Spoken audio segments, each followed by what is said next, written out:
Welcome to Fire Breathing Kittens, an actual play podcast.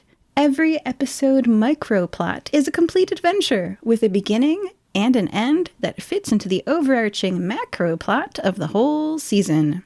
Because they stand sturdily on their own, you can listen to these adventures in any order and can skip any you don't enjoy. Today we are playing using the combat mechanics from a game called Ecryme. This is the second edition of Ecryme, which was published in 2023, based upon the revision to the original edition, which was published in 1994. It's our first time playing Ecryme, so we're guaranteed to make some mistakes. If you enjoy these mechanics, you can find Ecryme on Amazon. Build your own Ecryme character and play a game with friends. Speaking of friends, today we are joined by Belladonna Amrille. Hello, it's Belladonna back for another adventure with the fire-breathing kittens. I'm here with my trusty wooden puppet. Oh my gosh, she's so dressed up today. She's still wearing her classic poodle skirt and all the weird little trinkets that I like to put on her. But today her poodle skirt is a big, vibrant pink. So nice. Goes really well with my yellow feathers since I am a canary after all. With Ecryme, I put some of my points in athletics, driving and shooting, and anthropomechanology, and ecrymology, and traversology, and also guile and performance, and in entelechy and psyche. I'm sure you'll all figure that out as we go along. I will also be figuring that out as we go along. And what are your ideal and spleen and traits? Oh, yes. Well, a spleen is an organ, but but in this game, a spleen is more of like your primal or ultimate fear. And my spleen is that I refuse to be trapped physically or mentally. So I will try and escape any kind of entrapment or danger if that means I will be confined in any way. And my ideal is to achieve magical mastery and become my most powerful self. Fantastic. Sir Barnabas Feltster. Greetings, I am Sir Barnabas T. Feltster. If you were to look upon me, you would see that I am a furry blue cloth golem spearman with what appears to be felted half-plate armor. I am lightweight and born yesterday, -1 apiece, but I am also body of fabric, underestimated +1, and +2 to my pure-heartedness. My ideal is to discover my glorious purpose, and my spleen is an existential dread that my life may be an accident.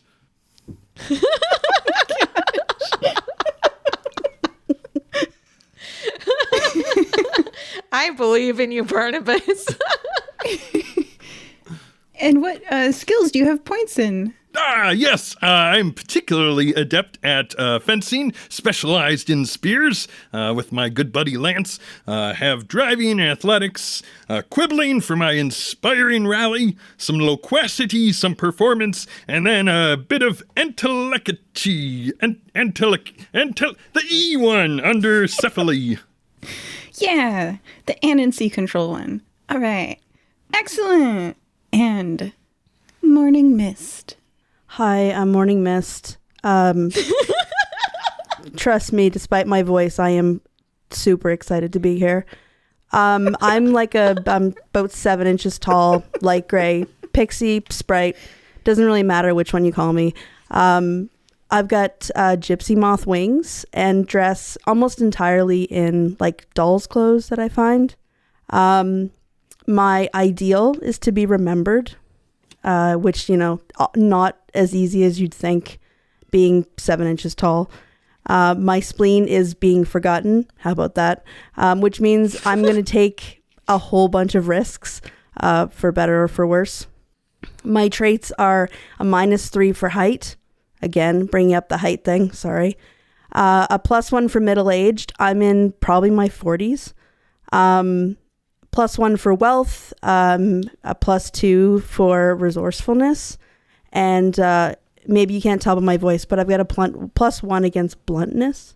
So, I'm not going to suffer any fools lightly. My points are all over the map, but mostly I have points in athletics, which includes flying, driving, fencing, brawling, and anthropomechanology, that one, ecrymology, traversology, urbanotechnology, then a little bit in quibbling, a little bit in creativity, whole bunch in loquacity. Yeah, it's like the suave component of quibbling when you're winning a person over with your charm. I have charm and spades, so don't worry there. And then I've got a few points in elegy because I have a ability to persuade or control smoke. Wonderful. I love the Daria 7-inch pixie with the canary standing on top of a wooden puppet, surprisingly the tallest of the group, and then basically a Muppet who fears he was an accident. You aren't all together yet, party.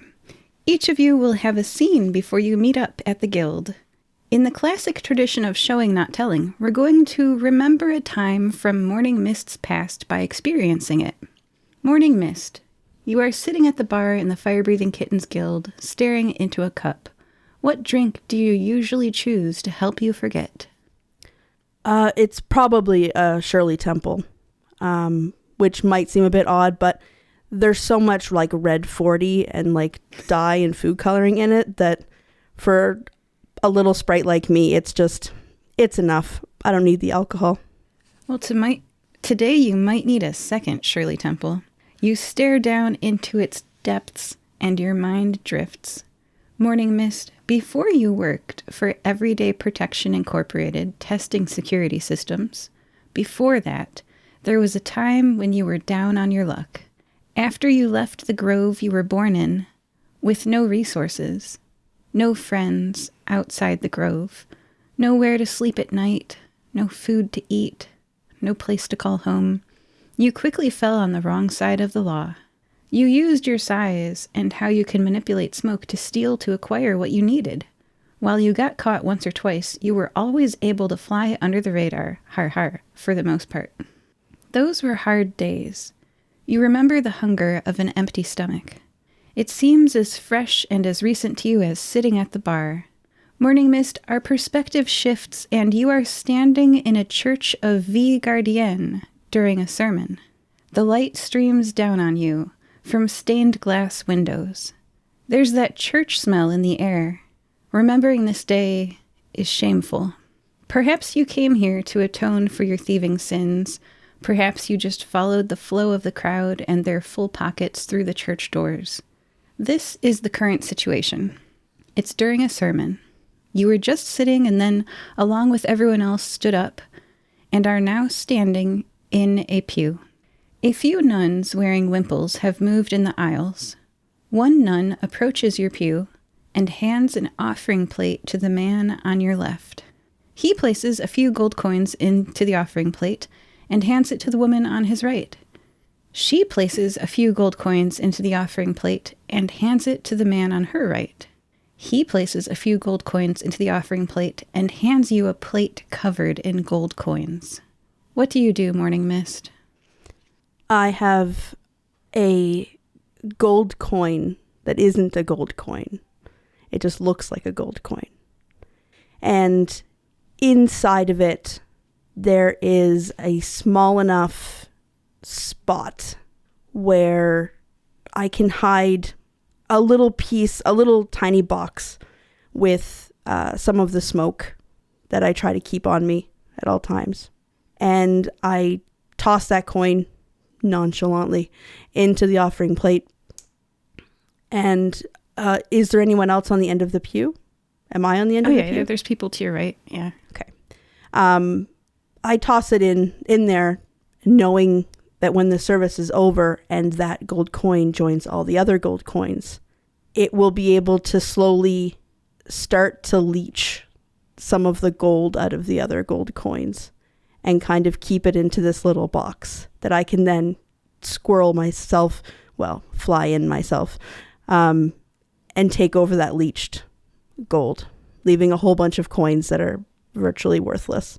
So you have planned to steal from the offering plate using your magical smoke. You've set it up so that it's not complete yet. You're mid-heist. Mm-hmm. Make a roll to see if this is effective or not. The skill you choose is up to you, and the consequences depend on that skill. I would say, maybe would guile work? Yes, guile is for pickpocketing. Because this is a thing literally in your hand that everyone expects to be in your hand, the difficulty for pickpocketing guile will be lower than for like something else. I'm going to say difficulty 10. So for the listeners, Morning Mist is going to roll an emotion dice and a logic dice. And depending on which is higher or lower, role play the outcome for if Morning Mist is being logical or emotional. Then add the skill, guile. And do you have any specialization in guile? No. No. Okay, so no specialization. And is this something that is impacted by your need to never be forgotten or fear of being forgotten? No. So you wouldn't add it wouldn't be. ideal or spleen. Okay. So I rolled 8 overall. That's 6 for reason and 2 for emotion. So that would be 8 plus 3 for guile. So that would be 11 with 11. the 2 dice and the skill added together. Yes. And the difficulty was 10. Because this is a margin of positive 1, that means that you succeed a little bit. Your plan worked, you remember now. Mother Hildegard meets your eyes. Somewhere in the background, you hear the sermon. Blessed are the poor. What does that mean? People in poverty are blessed because of their dependence. The poor know they cannot survive alone. Usually the physical needs of the poor are met by other people, their community. Being poor forces you to forge bonds with your fellow people. The poor also understand what matters, and to be grateful for it. When you don't know where your next meal is coming from, then do get a meal. You are not worried about its presentation. When we live out the blessings of the poor, dependence on community, simplicity, humility, gratitude, regardless of our economic standing, we show what it means to be a follower of Vigardien. May we all be so poor and so blessed. You wonder what Mother Hildegard sees when she looks at you. She looks at the pastor. The scene fades back into a memory. Sir Barnabas Feltster, it's time for your scene. You are holding your memory rock. Piled next to you on the bar table are a lot of memory rocks. You took them from a bank vault in the adventure Hot Bugs and Heists. These black volcanic rocks are like obsidian. They glow with a red glowing aura. As you hold your rock up and look at it, the translucent obsidian cycles through memories like a photo album. It starts with your awakening next to Lance, then shows you holding Lance high in the air with a glint of light sparkling off of it. Then it flips through memories and settles on first arriving at the church, the enormity of the building, the sanctity of it. The rock flashes past the arguing faces of Mother Hildegard and Sir Moradid, and ends at the present view of you, holding it, sitting at the table. Then it restarts. You look at the memory rocks on the table. One catches your eye. It shows a life of privilege. Doting parents, private schools, dancing at a banquet with a woman with an embroidered ball gown. It flashes forward. Feathers bob gently atop velvet hats on heads around a boardroom table. The enormous table is magnificent. Then it flashes forward again. The present moment seems to be the viewpoint person and a hooded, cloaked figure discussing a document. You can't hear what they're saying to each other, but you can read the writing. It says, quote, Denkmal Konzern, hereof commissions Nightborn Syndicate for one lethal strike breaking.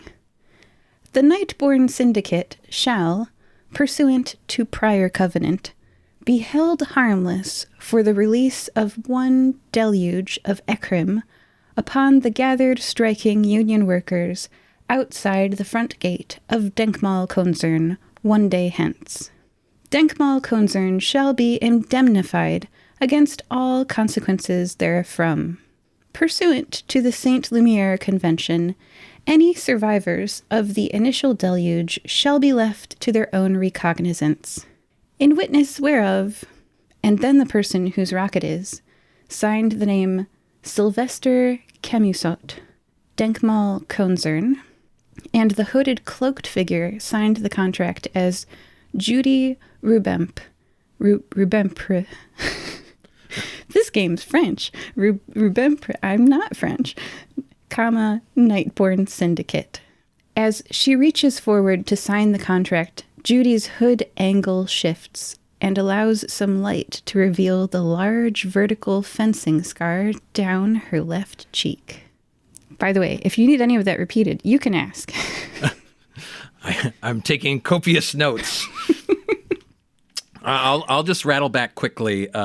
So the Denkmal Konzern is trafficking with the Nightborn Syndicate to have the syndicate release a deluge of Ecryme at the in front of the Denkmal Konzern, where there is a large group of workers that are striking, and that the Denkmal Konzern is not going to be held accountable. Something Saint Lumiere Convention, and then Sylvester Camusot signed on behalf of the Denkmal Konzern, and Judy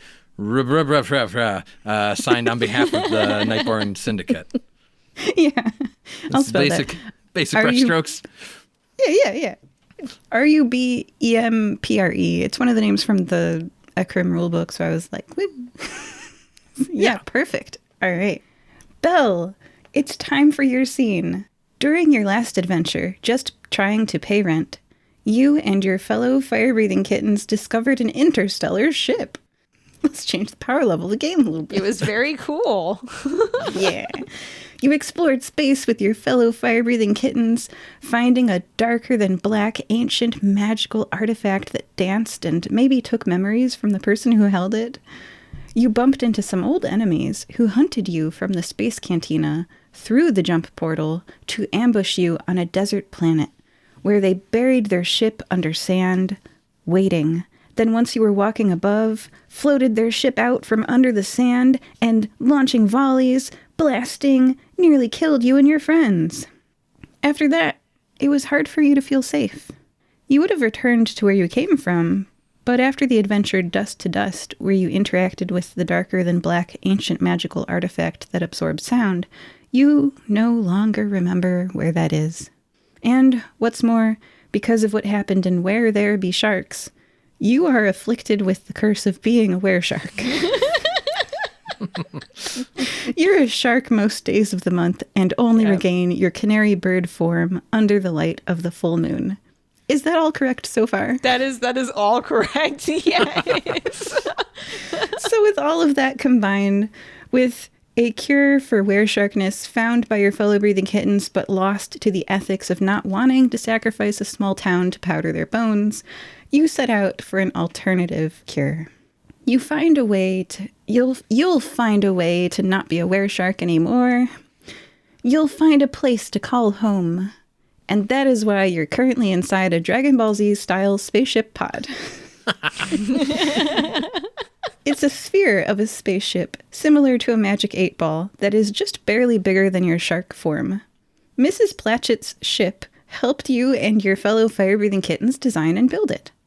Filled with oxygenated water so you can breathe, accommodating your shark form, which is what your body becomes away from the light of the moon, you travel as a curled-up resting shark inside your watery hamster ball through the cosmos. The wooden puppet is strapped to the wall beside you. You've got a destination, planet Erwan. It becomes visible through the space pod window now. On the black background of space, the beautiful blue gem of a mostly water planet, white clouds swirling in Erwan's atmosphere. This satellite fire-breathing kittens guild location you're headed to is far enough from planet draws that maybe those hunting you won't find you here. Can you outrun your past? Can you find a cure to being a wereshark? Let's find out! But first, the landing. Wait, I have to land this thing? A glorious white orb rises from behind the blue curve of Irwan. Oh no. Duh. Irwan, like Draws, also has a moon. You realize your fatal error in spaceship design as you feel your body shrink. Smaller, smaller, from shark to canary, little yellow feathered bird. But birds can't breathe water. You have 3 turns until you drown. You're hurtling toward the guild hall at incredible speed. You haven't slowed yet. The controls were built for a shark fin. What do you do? Let's see 3 rolls. I knew I would have fun today. Okay, so because I have my trusty wooden puppet with me, I'm going to try and make a skill roll with anthropomechanology. That is specifically like working with, I have written on my sheet, wooden clockwork mechanisms. So I'm going to try, because we have the bond, like the way I control my puppet is through magic. And so I'm going to use my magic to try and first like get my puppet to go and hit the controls. Like, I know it's made for shark fins, but I feel like puppet fingers are a little better than canary wings for trying to land this thing. Yeah. Let's see a 10.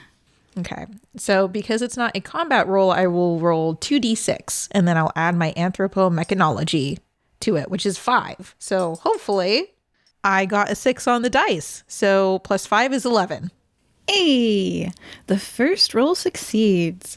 I'm going to read what would have happened if no rolls had succeeded. For all the listeners of the episode This Old Guild Hall, where we uploaded the guild hall in the new Anthera Fire Breathing Kittens guild hall, the phthalo green walls, the newly upholstered chairs, the fireplace with the blue tiles, the spiral staircase, the yellow flower pergola, all would have been destroyed, leaving a crater in the place where the guild hall was. And all players would have started with 1 serious physical injury, and Belle also with 1 serious social impact injury as well. But that didn't happen. Let's see your second roll. So the puppet has perhaps controlled the speed, and you're going less fast. No impact crater today. Yes, but I still need to find a place to land it that is not on top of the guild hall. So I'm going to use my driving skill, which is a 2, to try and do it like maybe there's like a nice field somewhere close to the guild hall. I'm going to aim for like a big field. Okay, so that's an 8 on the dice with plus a 2 is 10. That is the same number as the difficulty, which means there's a complication added to the situation.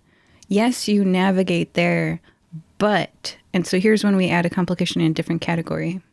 So some of the categories are physical, mental, and social, and there's the magic Cephaly category. We can say that the moon's light, right, which has turned you into a shark, that would be like a magical complication. It imbues you with magical powers under this light of the moon. You've got, for your character sheet, I believe you have... I have 4 in Entelechy and a 1 in Psyche for the 2 Psyche. magic thingies. So what Psyche does is it makes people... You can, like, know if a person is cephalic. You can weaken your own senses to implant them in an object. You can touch to reveal an inanimate object's recent past, a quick flash of echoed emotions, and you can see a flash of the future that requires a small investigation to understand. Your first connection with the moon from this world gives you a flash of the future that you do not understand. You guys seen Lord of the Rings where like Frodo yeets the ring into the volcano? Yes. You see a potential future where Belle is yeeting a solid black object into like a liquid mercury volcano. Whoa. You're not sure what that means. And it seems like there's 2 paths. Either you eat this or you don't. The future. Well, she is very distractible. So that is going to, like, so one of my traits is easily distracted, -1. So that is going to impact whatever this third roll is, because she's just like, what could this possibly mean? I think my last roll, so I have 2 points in Traverseology, which is like knowledge of the traverse, which is like bridges and stuff, ways to travel in the world of Ecryme. And so I'm going to use that as my last skill to try and I want to try and land in a place where like I'm totally missed the field. I'm not seeing anything. So I'm going to try and land somewhere where it's like at least central to where I can get to the guild, if that makes sense. Yeah. Okay. Oh no. So I rolled a 3 on my dice, and that's a -1 because I'm easily distracted. So that's a 2. Plus my traversology is a 2. So that's only 4. What was the lowest? Like logic and emotion, which one was lower? Definitely logic was lower. So let's role play this failure. I'm going to say, you ever heard of that phenomenon where when you're driving, if you look at something, you tend to drive into it, even if you want to drive to the left and right of it? It's actually a thing they train pilots on and like drivers. If you're staring at that target, you're gonna hit it. You gotta look away from it and drive like, yeah. So you mean to do that, Belle. You do. But instead, kaplow, you land right in the Fire-Breathing Kittens Guild Hall. We're talking like blasting through the wall like the Kool-Aid Man. Roleplay that with very low logic dice. She's still like, okay, so Belle is still very much concerned with this, not so much the yeeting of the object, but the actual object, because she loves shiny things. And she's just trying to like remember what that object looked like and why it was so pretty and all of that. And when she finally regains focus, there's like, all she sees is like the guild hall coming up closer and closer, and it's taking up her entire view. And she just totally blue screens. Like she just can't process it.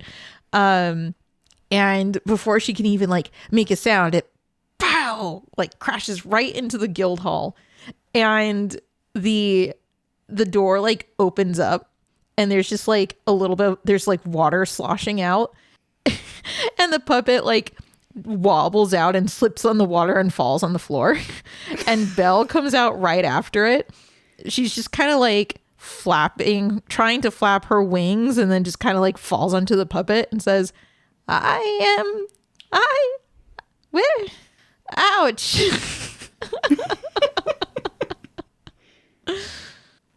You land hard through a wall of the Fire-Breathing Kittens Guild Hall and destroy one of the upgrades from the This Old Guild Hall episode. Pick one of the following. Phthalo green walls, newly upholstered chairs, a fireplace with blue tiles on it, spiral staircase, yellow flower pergola.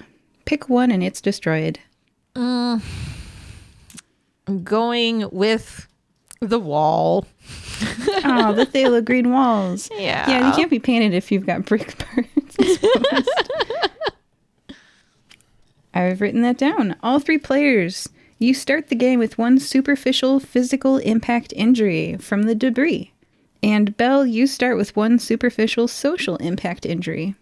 For the listeners at home, we've got checkboxes because in the game you could only suffer so many superficial injuries before it becomes a light injury. So there's 4 superficial checkboxes for physical, mental, social, and cephaly.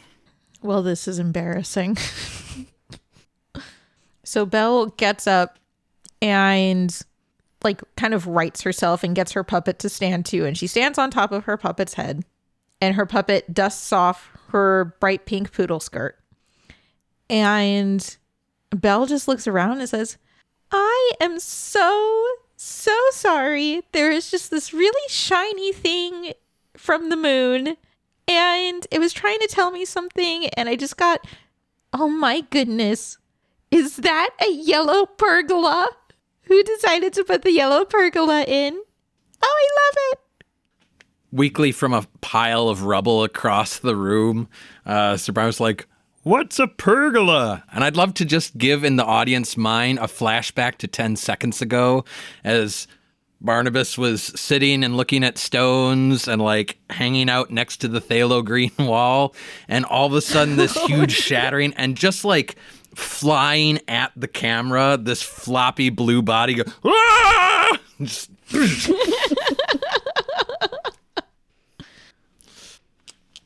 Are you okay? Oh, well, I'm very well, thank you. I mean, still a little shaken up from that impact. You and me both. Oh my goodness. You're so fuzzy. Can I nest in your head? Just for my own visual, as you're saying this is the canary and the wood puppet is just like flopped on the ground. Is that correct? Yes, but the puppet still has like flattened, like dusted off her skirt and everything, but she's still on the ground. So has moved since arriving, just kind of Yes. like brushed. Do we need to check on your friend there? Oh, no, that's me. I'm fine. Head pivot between bird, puppet, bird, puppet. Slight shake of the head and a shrug of the shoulders. Okay. Well, I'm glad you're okay. I didn't hurt anybody else coming in, did I? And Morning Mist is clutched onto the bar with the thimble of Shirley Temple in front of them. Just downs it in one swift motion and looks over and waves. I'm perfectly fine. I will need another, but I'm perfectly fine. Otherwise, that was a remarkable landing that you managed to get just that wall and not the entire hall. Well, I did try. For a little bit, I tried. Well, I know I'm in the Fire-Breathing Kittens Guild, so you must be fire-breathing kittens, right? That is correct. Yeah, I am. Oh my gosh. Well, I'm also a fire-breathing kitten. I come from the world of draws. Oh. I am Sir Barnabas T. Felster. It is my pleasure to meet you. And this is Lance, my aspiring companion. And he gestures towards a animated spear with two big eyes, like kind of googly eyes, positioned behind the spearhead. Morning Mist just kind of flutters down next to the two of you and looks up at both of you and says, well, I'm not used to this level of, would it be rude to say adorableness? This level of cute? I mean that in the nicest possible way. It's just the fuzzy and the feathers, and there's a lot of texture going on here. I love to imagine that as you're saying this, that Morning Mist has little twinkles of fairy dust like floating off of the wings. Little twinkling smoke coming off. Well, that's not rude at all. Oh my gosh, you are just so cute too. I'm so happy. Mostly because I'm not a shark, but I'm just so happy to be here and to finally be with fire-breathing kittens again. Oh my gosh, do you guys have a job? I would love to go into a job with you. I won't claim to understand that whole shark thing, but this might be the recent collision talking. Did I catch your name? I may have forgotten it already. Oh no, I guess I didn't ever say it. I'm Belle. Well, I'm Belladonna Amrille, but you can just call me Belle. All my friends do. Belle, if you're coming from another planet, I'm going to assume you don't have the information I'm looking for. But Morning Mist, do you happen to know where the Dank Mall concierge is? I don't think so. What kind of skill would you guys roll to see if you had? What's a geography skill? I believe we just talked about it. It's traversology. Yeah. What did you see on your way here? Exactly. I was just about to be like, you know what? I just saw some place with a big sign that said just that. There is a big sign. Let me go see. I can roll that. Unless Morning Mist, you would want to roll that. Yeah, I can roll it. See if they remember. Are we both able to roll for the same skill? You can help another person and they make it too easier. Ooh. Well, I will help you then. Okay. So that is a 4 on the die, plus a 1 for traversology, which is a 5, plus 2, thanks to your help. So that would be... Well, 7. Yeah, it makes the difficulty 2 easier. So if it was 8, which is the lowest possible number in Ecryme, then it would be a 6. Did you hit a 6? 4, but no, I'm 1 off. Just double checking, because I heard you say die as opposed to dice. We rolled 2 dice in. Yes, Ecryme, sorry, I meant dice. I rolled nerd. 2 All right. 2 dice. 2 dice. Well, which one was the lowest one since this is a failure? Was it emotion or logic? Emotion. Emotion. So this game uses margins. You're slightly off. You're not wrong 100%. You're not like -10 off. You're -1 off. You don't know exactly where it is, but it's because of emotions. Maybe you're too confident in the wrong location. That is slightly, or something happened emotionally. How do you want to roleplay this? Maybe I'm still kind of caught up in the whole remembering the church, kind of beginning to regret what I did. So maybe I'm kind of distracted by that, and I overconfidently say that I know the answer that isn't the right answer. That is excellent. We need to go there as post-haste. I think that there is evil work afoot. You know, I think I even saw that while I was coming and crashing. Well, I mean, not while I was crashing, but while I was flying in. I think I saw the place you're talking about, Morning Mist. Let's go. As a consequence of not entirely knowing where you're going, you overshoot it, and it's the peninsula sticking up from the continent to the southwest of you. And you guys wander for longer than you were thinking you were going to wander. And as a result, it turns into a day trip to an overnight trip. What's it like camping with strangers, everybody?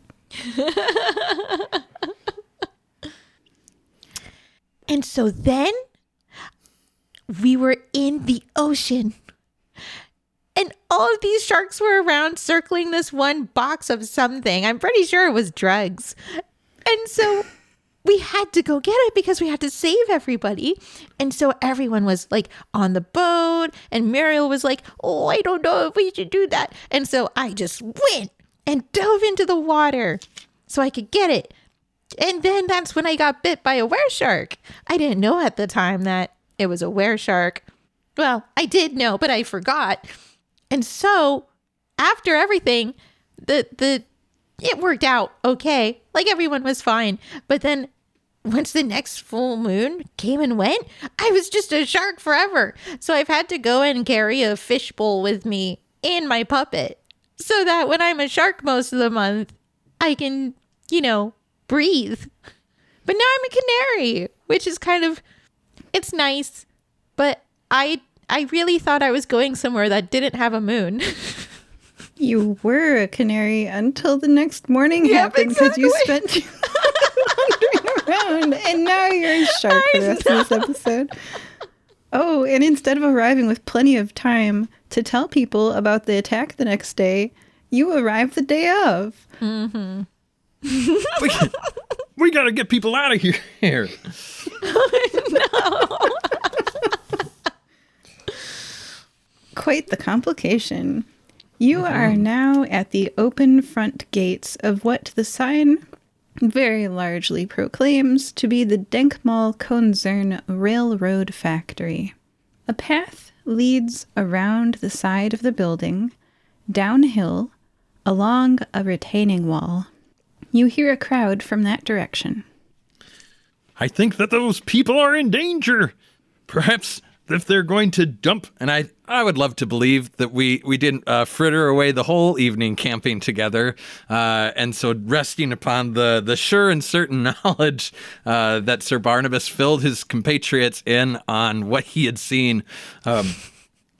I'm going to go try and warn the people. Maybe you can stop it. I imagine that they're going to try and use this grade of the land to dump the stuff down there. Maybe you can cut them off at the pass. And then I'm going to hop on Lance and go, away! And zip down towards where I hear the voices. Lance is zipping down towards where the voices are. What are you guys doing? So now that Belle is back to wereshark form, She can't talk and wear shark form, so she's in her little fishbowl, and she is speaking through her puppet now. And so her puppet will turn to Morning Mist and say, I guess we should go and cut them off at the pass, like he said. Yeah, I doubt I'm going to be able to cut anyone off at the pass, given my size. But maybe I can set something up to keep them from going any further, and then we can kind of corral them. Oh, a trap. That sounds absolutely fantastic. I can help in any way you need me to. Maybe there's a gate we can open, or something that can be pushed down so they can't go under where the Ecryme is going to land. Yes, I think that sounds like a great idea. Why don't you lead the way, and then I can try and rig something together. So Morning's going to look for a gate or a door or something that would swing out onto, I'm assuming it's kind of like the sidewalk, like something's going to be dumped from a building or something higher up. I'm going to describe the environment more and give you the first action once I have. As Barnabas begins along the path, he sees what looked like gray ground above the retaining wall is actually a silvery liquid the players would think was mercury. The retaining wall keeps it in as the path goes below ground level, to the side, and underneath the factory. The factory sits upon stilts, like how beach houses begin in closing space one story above ground level. You can hear the loud noise of an agitated crowd, and also loud fans. And then instead of asking Barnabas if he wants to follow the path below ground level, I will go back to Morning and say, you also see this. It is a factory that from the front is on ground level, and from any other angle is on stilts, like a beach house. And then the workers are below that. So they're on a grade below. Yes. And if you're familiar with the ground reclamation technology of the Netherlands, this is a polder. It's not a big one, only the size of the factory, but unmistakably the retaining wall is all that is keeping the liquid mercury from reclaiming the land. A crowd is protesting in a polder reclaimed from liquid mercury. There goes my idea. It's weird. It's okay if that's not what anybody assumed was happening. That's fine. Okay, so instead of so Morning's gonna look at turn to the bell puppet and say, I don't think that we can necessarily corral them, but maybe we can point out that retaining wall. If we make the retaining wall look dangerous, then they may move on their own. Oh, I think that's a great idea. But how are we going to make it look dangerous without actually making it dangerous? Morning is going to use elegy and try to turn smoke in to make it look like the smoke is billowing over the retaining wall and coming down towards the workers. Yes, I would call this an illusion, right? Yes. That is a difficulty of 12. By the way, this game comes with preset difficulty and what you get for it for your magic use. A illusion is a 12. Okay. So that is 9 on the dice. And then plus 3? Yes, elegy is 3. So 9 plus 3. Which Plus is your 12. specialization? No, I don't have a specialization in it. Oh, okay. So the smoke control to create illusions is just a description, not a specialization? Yeah, just to remind myself that that's what I'm referencing. But I do have a +2 for resourcefulness. Ooh, I would love it if you could add that. And turn that 12 into a 14. That would be a success. Describe what this looks like. So Morning goes up to the retaining wall and starts to carries a little it's just like a little box or something, and starts to like let smoke kind of billow out from the top of the retaining wall. So it looks like maybe a fire, maybe a chemical or something on the other side of the retaining wall. The retaining wall other side is level with the top of the retaining wall, liquid mercury. Yes. But I'm trying to make it look like the smoke is coming from that over the top of the retaining wall to the workers down below. To be clear, that is happening. That's what the fans are sucking in under the factory. Maybe what about like just the illusion that the retaining wall does break? Like if they're being threatened with the stuff, like the Ecryme, then I feel like maybe the workers would know how dangerous it is. So maybe if there's an illusion of the retaining wall breaking before it would actually break, that could scare them. Yeah. Yeah. So maybe even if the smoke is coming out, but making it look like the smoke is coming from cracks in the retaining wall rather than coming over the top. It's coming from the actual retaining wall. Nice. And coming down to the workers and just kind of like pouring, like someone's pouring smoke. No, like almost like water, like something is pouring out of the retaining wall, and it's this like thick, like dark gray, almost black smoke. Your illusion works amazingly. The wall with the cracks in it really freak the crowd out. You hear the protests and the chants turn into something more like, "Oh's no." Ah, flee. But crowds take a few moments to flee. And in that time, there is, at first, a little bit of chaos and information dissemination. So the people closest to the wall can see the illusion. The people in the interior of the crowd, it's packed. Like, have you ever really been in like a concert or like a crowd that is packed shoulder to shoulder? Mm-hmm. Yeah, I hate it. Not fun.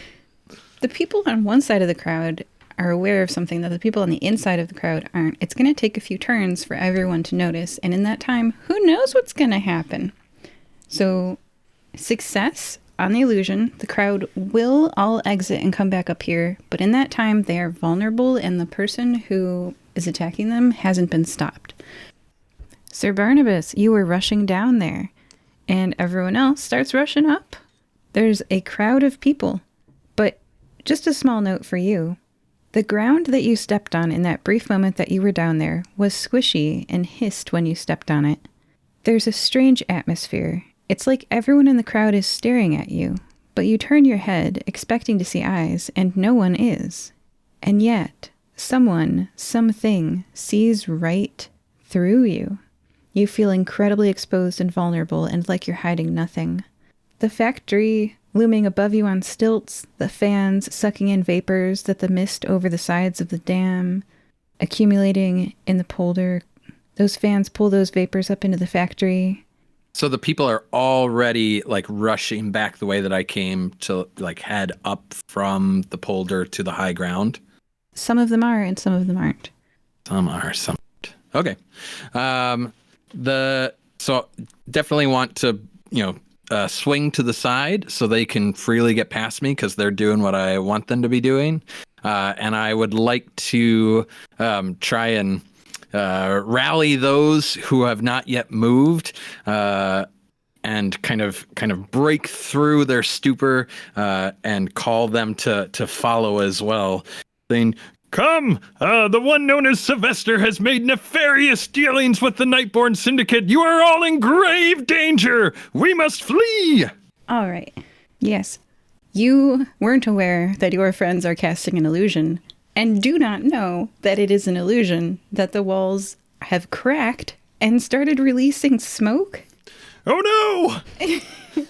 So what happens is when you run down there, we're going to put you at the end of the crowd. This is a French flag. So picture like a gradient, 3 quadrants. There's 3 parts. They're different colors. You're at the far end, the sloped path end. You see the cracks. You see the crowd starting to react. And to let you also know some people, there's a woman holding a metal sign painted with the slogan, "We remember what they forgot," and a man holding up a canvas painted with the word "compensation." I'd like everybody to roll for turn order. I think Belle's going to go first regardless for this turn round because you haven't had a chance to do anything. So when you roll 2 dice, what'd you get? I got a 5. 7 for Barnabas. 4 for Morning. By the way, there's no turn order mechanic in this game, but I feel like there needs to be one. So it's going to be 7, and then Belle's in the middle, and then it was 4 for Morning. Yes. So that going forward, but Belle, you get an extra action this turn. What do you do? I would like to look around and see if I can spot anyone at our level, so the mid-level with the retaining wall, who might have been coming up to try and actually put cracks in it. I'm going to be honest, I didn't think through the fact that Barnabas would not realize this was an illusion. So hopefully that doesn't mess you up. But okay, I'm going to... what would it actually be? Actually, no. I am not going to look for someone because I don't think that I actually have a good skill for that. I'm going to observe and analyze the Ecryme instead to see if there was something in there that would cause the retaining wall to crack, or if someone maybe like put something in there to accelerate its effects or something. Because I have 2 skill points in Ecrymology. So I want to be able to use that. Yes, make a roll. It's only an 8. Oh, and I also have a trait called Keenly Observant. So I get a +1. Yeah, you do. Nice. Oh, that's awesome. 11 on the dice and +1 for Keenly Observant is a 12. Plus my 2 for Ecrymology is 14. So that is a huge margin. That is a huge margin. You're going to get additional information. Ecrymology is also sort of flora and fauna as well. It's like knowing about the world. So you see that the Ecryme near the polder wall, which is like if you're standing next to a building's 90-degree from the ground, like vertical wall, that Ecryme has lotus flowers growing on its surface. It has been here a long time. It is well established. It is stable, and it seems undisturbed. You see the cracks in the walls because you are subject to its illusion. You see the mist both rolling over the top of the polder wall, the dam, and into the polder area, the land, the reclaimed land, and being sucked up by the fans into the factory for some sort of purpose, I assume. And you see the illusion with the cracks, with the mist coming from the cracks. And some Ecryme, I believe, right? Or, I don't know what the illusion is exactly. But that's your information. Based upon the flora that you see, this has been here a long time and is not currently disturbed. Okay, now we're going to start the normal turn. I'm going to roll for an NPC. Don't worry about it. Don't worry about it. Oh, okay. They're going to go. No! Okay. So you see a lot of things happening at once. You see some people starting to react to the illusion. Again, a crowd will not evacuate in one turn, but some people do. You're going to see some people go up that path, up onto the higher ground. If we were to say like number out of 100, I'd say 5% per round will go up. They're of their own volition, without assistance. The moose, the first people definitely survive. A few people take action. All of the NPCs go at once. There's a woman holding a metal sign painted with the slogan, "We remember what they forget." There's a man holding a canvas painted with the word "compensation." There's a nun handing out bottles of water. And there's a person wearing a very large backpack who is standing in the middle of the crowd and moves to the dam wall. That's the end of that turn. If you see something, say something, Barnabas. Barnabas, then Belle, then Morning. So, Barnabas weaves Lance around the 5% that are already making their way up, and tries to find, a visible spot. So perhaps stopping or calling out as he's on the descent where people can still see him. and looks to make his voice loud and rally those who have not yet taken notice and say, Noble protesters, I come to you with dire warning. You have been betrayed by the one Sylvester Commusant. He has enlisted the Nightborn Syndicate to do you harm this day. You must flee these grounds as quickly and orderly as possible. To me! I just can't stop thinking about how you're like an actual Muppet. unless that's trademarked, in which case I am just a nondescript animated cloth golem. Yes, very true, very true, very true. I was using that as a turn of phrase, not saying that you are a Muppet. Please make a roll for loquacity. Do you can I argue that this might be quibbling because it's persuading people and trying to inspire them, rallying them to my cry? Those are both the definition of loquacity. Quibbling is arguing. Would you want to flip your numbers? Yeah. Yeah, let's put your 5 and specialization in rallying to loquacity, and put your 3 in loquacity and quibbling, which is arguing, like a lawyer. Yeah, I kind of interpret it as like the quibbling of the giving commands, so kind of that like strategist general, like I'm telling you to do a thing and you should do it. But if that makes more sense in loquacity, I'll just flip those numbers. Wait. Listener, here's the book definition. Loquacity is the suave counterpart of quibbling when your character tries to be charming, tries to make a good impression, investigates, lies, is believed, spreads false information, and collects gossip. Quibbling is arguing with or persuading another person, giving commands, interrogating, intimidating, or bartering, etc. There's some overlap between those. So I'm going to say, I don't care, you pick one. It's not my book. Well, whichever one. 2 skills. Yeah, because I've got whichever thing it made sense for it to be in, I've got a 5 with a specialization in inspiring rallying cry. Yes, add 2 to your roll for your specialization. Yeah. All right, so that's 9 on the die, plus 5 is 14, plus 2 for the specialization is 16. Well, that's a margin of, ends and above over. So let's read off these difficulties. For difficulty 14, you can control your targets. So I'm going to say you were above that. Yeah. Another 5%. You guys are at 10% of the crowd has been saved. Perfect. 10% of the crowd. They run up because you were so convincing knowing the name of their company, Concern's CEO. They run right up that slope. Yeah. They've been betrayed by that CEO. They run right up the slope. And depending, because it's a little ambiguous to me what I can all do as part of like an action. If Barnabas clocks the like large backpack figure, he'll yell this out while urging Lance to continue to charge towards that guy, possibly heading him off before he can get to the wall. You will be at their location next turn in the same spot, occupying the same area. Belle, this is your normal round action. Okay. So could I have seen the NPC with the backpack heading towards the wall? Yes.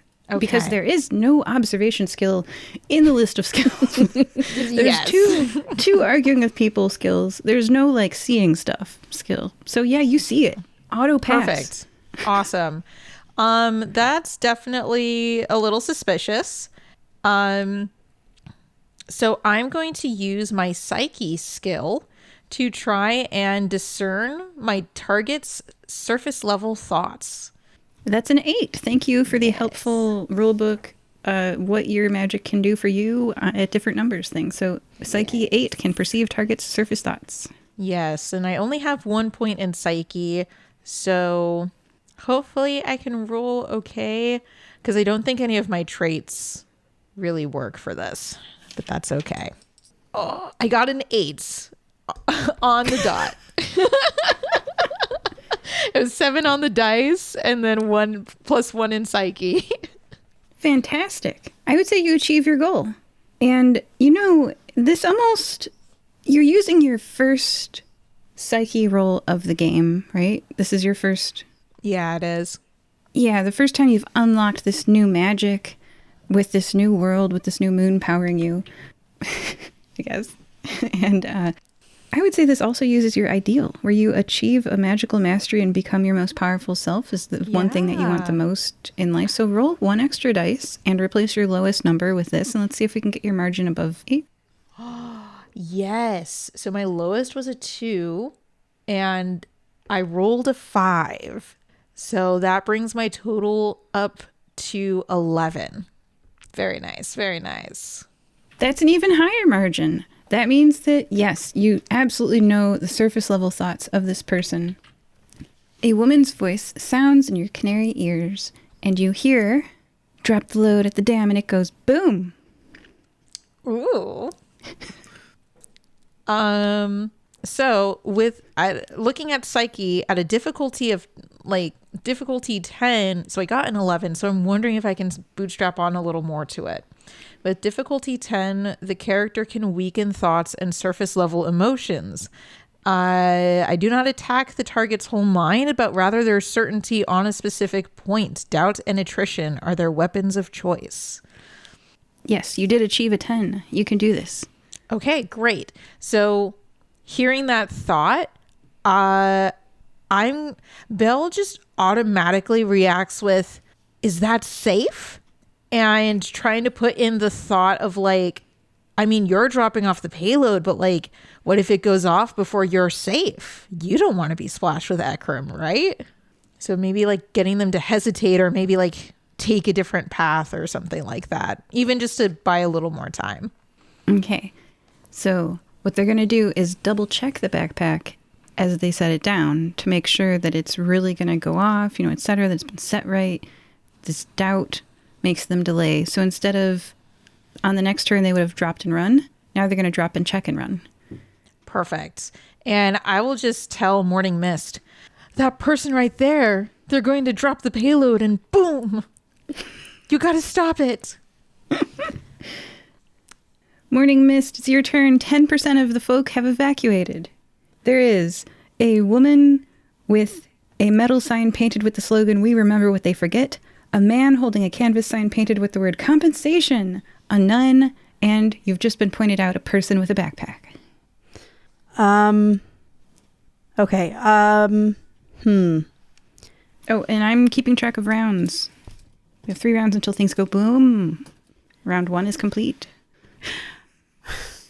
Morning is going to fly over to where the guy is checking the backpack. And is going to, I was going to have them pickpocket and open the book bag, but that won't really work if he's checking it. He's going to be looking at it. You can roll guile. If you beat their guile, so this is an opposed roll. If you beat their guile, they won't notice that you're doing it. Yeah. They're small enough they could, okay, that works for me. Both of us are going to roll 4 dice. 2 of the dice will go into what is called success, but that is a confusing word to me, the GM, personally, so I'm going to call it success attack, because it's an attack. And 2 of the 4 dice are going to go into what is called reserve, but again, don't make any sense to me, so I'm going to call it reserve defense, because this is a defense. So we're going to roll 4 dice each, and put 2 into success attack, and 2 into reserve defense. I have my numbers. Do you have your numbers? I also have my numbers, and I like my numbers. I just want the listener to know that. I want to hear your reserve. So I'll tell you what they are. The success attack is whether or not you can get in the backpack. The reserve defense is whether or not you're seen getting in the backpack. You can tell me your number first. So my success attack is 12 on the dice. I rolled 2 6s. That beats my 3 by a margin of 9, but your skill caps it at. What's your skill for guile? My 3. So that is a 3 is a light impact, which means it's like a nosebleed. It's not like a big deal, but it's an impact nonetheless. It did happen. It's significant. You see what's in the backpack? It's a tangle of wires. Ooh, wires. So many wires. Oh, also a white brick with silver foil around it. And there's electrodes into it. and connected to the electrodes are wires, and then they're going to like a timer, and the timer says like 10 seconds. Okay, so I'm in the backpack. Yeah. Now, what's your reserve defense against my 8 plus stats? I have stats for this person. Hold on. I love, by the way, that there's like 40 NPCs pre-made for this game, so you have so much choices. So I chose the Judy Duelist for Judy Rubemp. And their guile is 0, so that's an 8. I have 5 on the dice, and my guile is 3. Oh. That's also an 8. Okay. I'm going to say maybe some trait supply. Can I push Judy up above 8 with... She has the ability to stay calm in her disregard for death. Is that written on the NPC sheet? Yeah. Oh my. Wow. There's 40 to pick from. So like I got some that exactly match. Yeah. If you're curious, I will tell you who all the NPCs were in the book at the end of this adventure if you want. Okay, so Judy has a disregard for death. And as she checks these wires, she sees this sprite because she ain't afraid and she's digging in there. So she pushes it up one above. So both of you accomplished the things. You see that it's definitely going to explode in 10 seconds. And she sees you. That ends your turn. That ends the round. And we're going to go to break. Joining us for part 1. We're Morning Mist. Hello.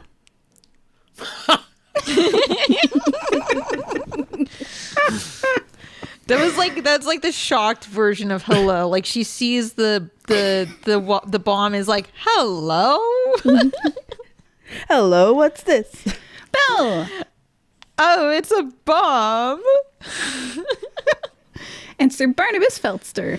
So suspenseful! I can't wait to see what happens! Yes. But before we go and see what happens, make sure you go and leave a review. We love to see what you guys think of the podcast and all our episodes and stories. So leave a review and we might even read it on the next episode. It's the mid-episode break. Did you know we don't pay to advertise this show? So the only way we can grow is if you tell someone about us. Is there someone you know who would smile at this episode? Sharing it to them would help us. Thank you. Today's mid-episode shout-out is, quote, "Yo, Max, I'm writing you a shout-out because I get to say something to my collie Max. You've brought boundless joy to my life. My furry friend, best dog in the world," end quote. Is there an episode of Fire-Breathing Kittens that would make someone you know smile? Telling them about it would help us. Thank you. Welcome back to Fire Breathing Kittens, an actual Ecryme play podcast. For this episode, at least, joining us for part 2 are Morning Mist. Hello. Belladonna Amrille. Hello. And Barnabas T. Feltster. Greetings once again! Welcome back! Before we dive in, let's have a quick recap of the things that have transpired thus far. Our story began with little vignettes where we saw that Morning Mist robbed the church of Vigardian at some point in the distant past, or not so distant. We had a vision of Sir Barnabas, that's me, having a vision of seeing shady figures making nefarious plans. One Sylvester Servant, who was part of the Denkmal concern, hiring Judy of the Nightborn Syndicate to try and get rid of the protesters that were outside the factory by deluging them with Ecryme. We also then saw Belle arriving from Draws in a space vessel as their first as their shark self, and then as a canary, and then they're going to become a shark again. It all happens. You just heard it. Crashes into the guild. We end up convening finding out where we need to go, but we don't really go where we think we're going, so we go the wrong way at first, but we get there eventually. When we get there, it's already very momentous because things are happening. People are protesting in the polder. I rush down to try and alert them. Meanwhile, Morning Mist casts an illusion, which I do not know, to try and make it look like the Ecryme is already falling. All sorts of chaos is unfolding as we try and rally the people, and we notice that there is a shady individual with a large backpack heading for the retaining wall. Bell incepts into their brain concerns that perhaps this will not go the way they hope it will. Meanwhile, I race to intercept, and Morning Mist flits into the backpack itself, finding a strange foil-wrapped shape with lots of wires. It's so momentous! Let's get back to it! The turn order is Barnabas, Bell, Morning. And, of course, first, because they rolled so high, is Judy. Judy was going to check and then drop and then run. When she goes to check, she sees a fairy in her backpack. And technically you're a sprite, right? Yeah, you're a sprite. A sprite or a pixie. She sees a sprite or a pixie in her backpack. I'm going to roll for what she does. If she rolls high, she's going to stay with you and just see it through. And if she rolls low, she's going to say, what are you going to do in 10 seconds? Ooh. She rolled low. Oh. So she's going to say, what are you going to do in 10 seconds? And presses a button. You're not sure what that did. And leaves the backpack and is starting to make her way up the path with 10% of the crowd. Barnabas, it's your turn. Yeah, I'm going to intercept this shady person as they try and leave the backpack they just dropped off. Yes. I say, halt, evildoer! I'm going to try and fence you. Oh, okay, yeah. I'll hop off of Lance and go into battle mode. All right, 2 dice for attack success and 2 dice for reserve defense. You can roll 4 and put them wherever you want. I'm going to see if she gets another dice for ideal or not. Let's see. So her ideal is that she only feels alive when she is looking death in the face. Oh my God. I don't see that biting us at all. This explains her passion for the foil. Whereas most Judy duelists' weapon of choice is the pistol, fencing draws the duel out longer. She likes to see people die, so she's going to definitely get her ideal in this. I'm going to roll 5 dice and replace the lowest. Oh, that's great, because one of those was a 1. I have my success, attack, and reserve defense. How about you? Yes, I have my dice split. Great. So for my success attack, it was 5 on the dice, plus 4 on the dice. Remember, we have logic and emotion dice if we feel like using that breakdown. And so her physical stat for fencing is also 5, and she has a plus 2 in foil. So that means that's 16. The effect is capped at plus 5, don't worry, because that's her skill. Oh, dang. So 16. How about you, Barnabas? What's your reserve defense? My reserve defense is 5 on the dice, 5 for my fencing, plus 2 for my specialty, brings me at 12. And then I'm curious if I can incorporate my underestimated trait bonus for an extra plus 1 to go to 13. Yes. All right, I'm at 13 then. 16 minus 13 equals 3, which is a light impact. This is basically like a scratch. You are ripped and have a small hole in you that perhaps a button could fix in the future, but for now, it's flapping in the wind, Barnabas. This will take approximately 1 week to heal. Oof. On its own, without intervention. What was your success attack? 7 on the die. Almost forgot. She's got a foil. Her effect is 0. Continue. 7 on the die. Yeah, 7 on the die. 7 for fencing with the specialization in spears is 14. And then again, whether or not I get to add the underestimated to that puts me at either 14 or 15. Yeah, you can add the underestimated. So that's 15 for your success attack. Minus, I have a 4 and a 1 on my 2 dice is 5.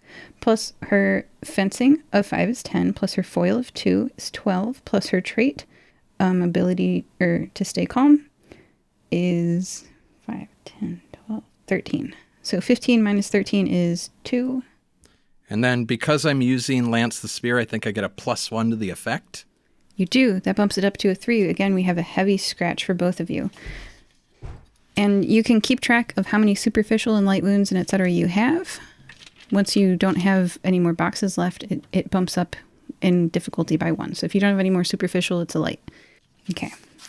What you've done is you've really detained her. She is within the radius of explosion still. And this would make most people flinch a little bit. She looks excited. Next up is Belle. Hey, Belle. I gotta go help Morning Miss. She's just in there with the bomb all alone. Oh gosh, how do I get down though? Because I'm not in canary form, so I can't fly. Oh, you're a shark. Yep.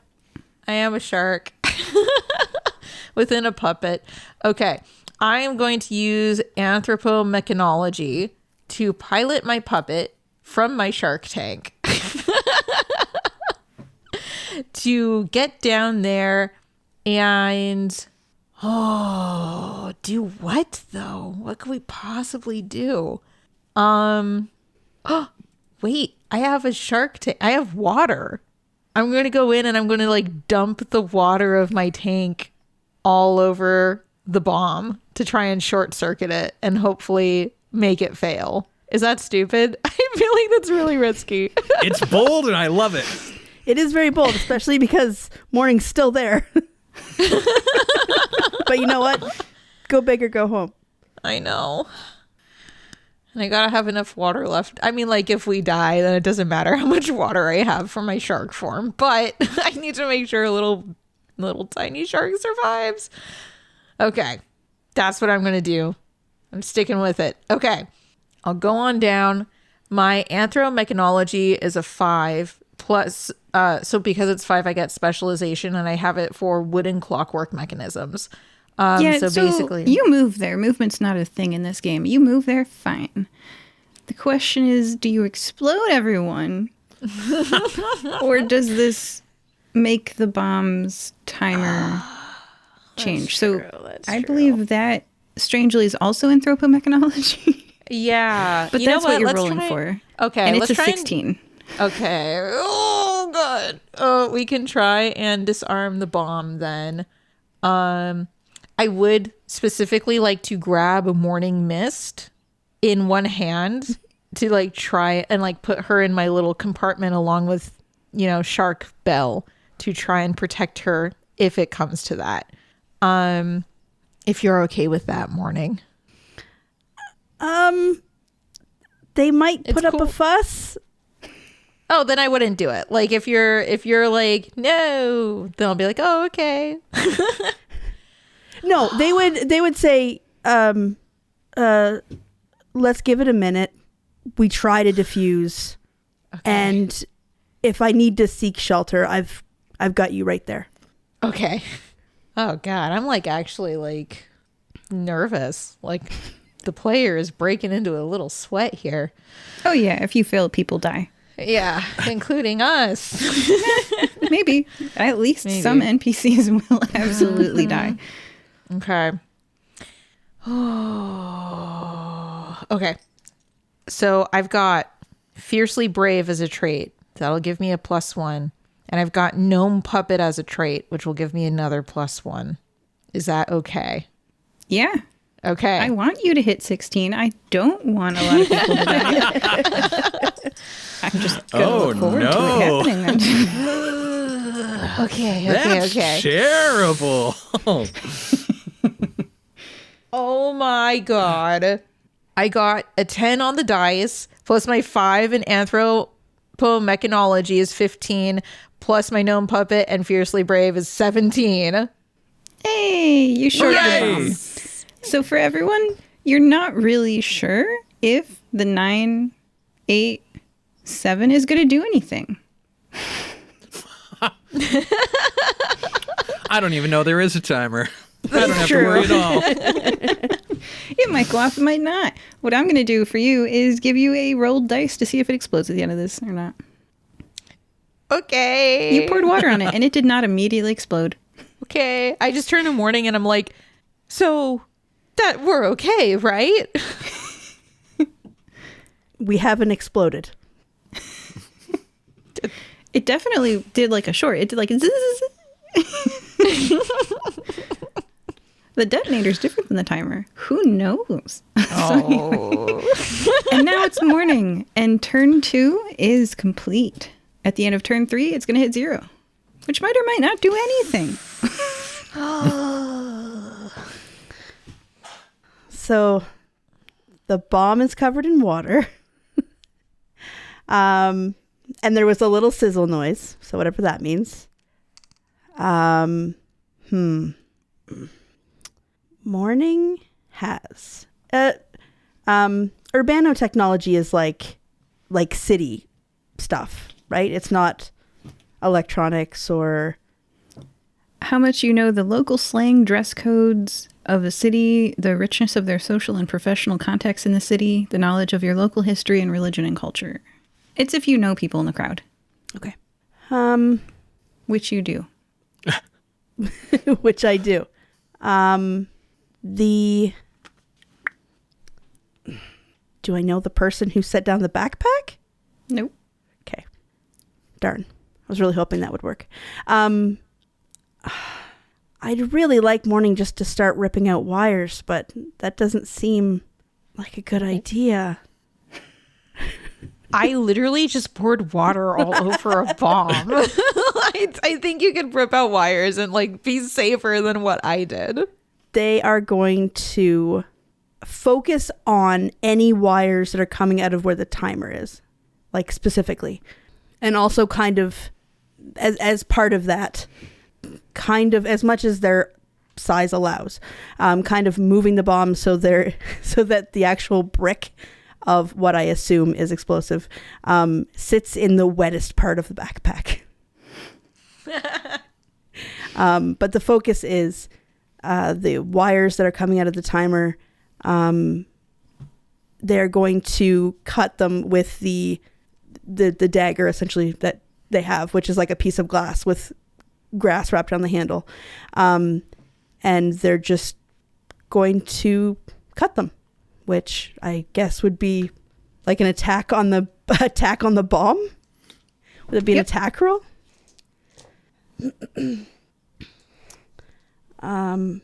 So that the 4 die. It's gonna be. I'm not gonna roll for the resistance of the wires, but it's gonna be a. Let's see. Difficulty 14 can control their targets, or difficulty 12 can modify, alter. Okay, so I'm gonna say this is a difficulty 12, or difficulty 10 can just destroy an existing thing. Difficulty 10. If you do this, the clock will stop moving. Okay, and so it's the knife skill, which I guess would be fencing or athletics. If you're using muscle, it's like grr. Yeah. Okay, so that's an 11 on the dice. Plus 2 for fencing would be 13. Oh, yeah. Difficulty 10 can damage. You absolutely... The clock was going 8, 7, 6, 5. You do your thing with the glass shard, and it stops at 4. Yes. Morning just collapse into a tiny pixie heap next to it, just breathing hard. Start of the 3rd round. Judy is going to flee, or try to. Yeah, I never saw anything about attacks of opportunity in this game, but I would certainly try to stop that if possible. Okay, let's see a fencing roll. Yeah. Ah, you gotta be kidding me. I was going to say, I see 5, 5, 5, 3, so... Dice games are the worst. I have a 17 plus 1 is 18 for my success attack, and an 8 plus 5, 15 for my reserve defense. So what's yours? Yeah, this does not go so evenly as the first little sparring bout does. So 6 plus 7 plus 1 is 14 on my defense. And the 2 plus 7 plus 1 is 10 on my offense. 18 minus 4 is 4. That is a light. Again, you're taking some damage there. A light impact.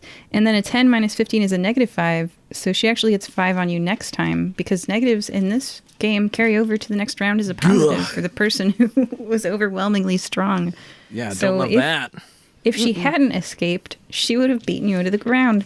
But instead, she she slices like a Zorro Z in you, but it's a J. That's a And then Lauren character. And then she slashes some people on her way out to clear her path. So That's you've What a got, jerk! yeah, you've got 2 injured bystanders, one holding a metal sign and one holding a cloth tarp. They're both injured. They've been slashed, one on the arm and one on the face. Face. You shall face justice, Judy, if not in this life, then in the next. I bet she's looking forward to that, though. Let's be real. I don't know. Just because someone doesn't have a fear of dying doesn't mean you can't start to chip away at that and make them question what might come after this. I guess that's fair. The woman holding her arm drops her metal sign painted with the slogan, "We remember what they forget." And the man holding the canvas clutches the canvas to his face where the word compensation is tinged with blood. I'm going to, a little bit in and out of the turn order, but I'm going to gesture. Turn order has ended. Okay. To Belle and to the crack in the wall with the pouring down stuff. Be like, We've got to hurry and get these people out of here. Why? The bomb has been disabled. There's cracks in the wall. This whole thing's going to come down. Oh, no, that's just morning mist. No, it's not morning mist. I can see the smoke that's mist from the substance, the Ecryme. No, that's our friend's morning. They put up an illusion. Yeah, squint at it really hard. It looks real. Yeah, it looks real to me. And I'm going to rush to the injured people and be like, we got to go. Morning's going to end the illusion without saying a word, just going to end it and shake their head. See? I told you.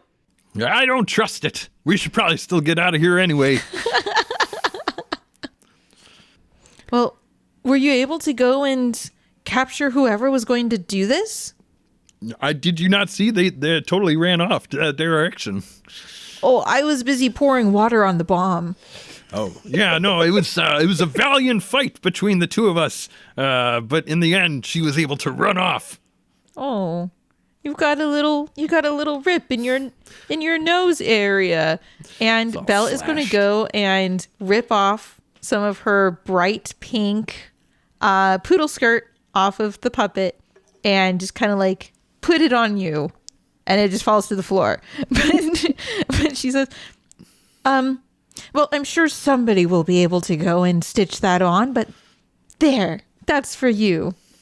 I actually want to tweak that visual just a little bit. You go to tie that on, and it just kind of like absorbs in a way that's a little bit uncomfortable. Like it's still there on the surface level, but it's not sitting on the surface. It's like sunken in parts and just merged with the cloth form of Sir Barnabas. But there's still, now the tear just like kind of rises to the surface of that. Ew. That was cool. That was weird. I don't claim to understand it. This is who I am. Should we deal with the diffused bomb? Yes. Didn't we already defuse it? What more is there to do? I don't know much about bombs, but if something can go boom sometimes, we should just assume that it always could maybe go boom, and maybe remove it from the spot where they had put it. Carefully. Morning's going to attempt to move the backpack. I don't necessarily want them to be able to move the backpack, but I really love the visual of a tiny pixie trying to move a giant backpack. A water-sodden, extra heavy. Yeah, and waving off anyone trying to help. I've got it. Trust me, I've got it. Tug, tug, tug. As you tug, it moves 2 inches each time. Yeah. Which is pretty good. That's like a good fraction of your body length. They're strong. Well, if we've stopped the bomb, but we've lost the person, they're probably going to strike again. So what could we possibly do to stop that? Well, the person who was behind this all in the beginning was that fiend Sylvester Commusant. Who's that? I don't really know, but he's the one that hired Judy. But we are having this conversation in earshot of the protesters that are still standing around. Amara, holding the metal sign, says, "Sure, let's do it. It's the French game. We'll do a bad French accent. That is the CEO, the executive officer of the concern, Denkmal concern." Can this be leveraged in some way? Can we, I suppose we would need to find some sort of hard evidence that connects the two. Oh, I do not doubt that he is behind this. He is a pretty terrible person. All right, you guys, I have 1, 2, 3, 4, 5, 6, 7, 8, 9, 10, 11 questions that you can ask and get answers to. What are you curious about? What are you going to investigate? This is a mystery, although I know there's some action and some drama, maybe some romance, who knows. But it's a mystery first and foremost.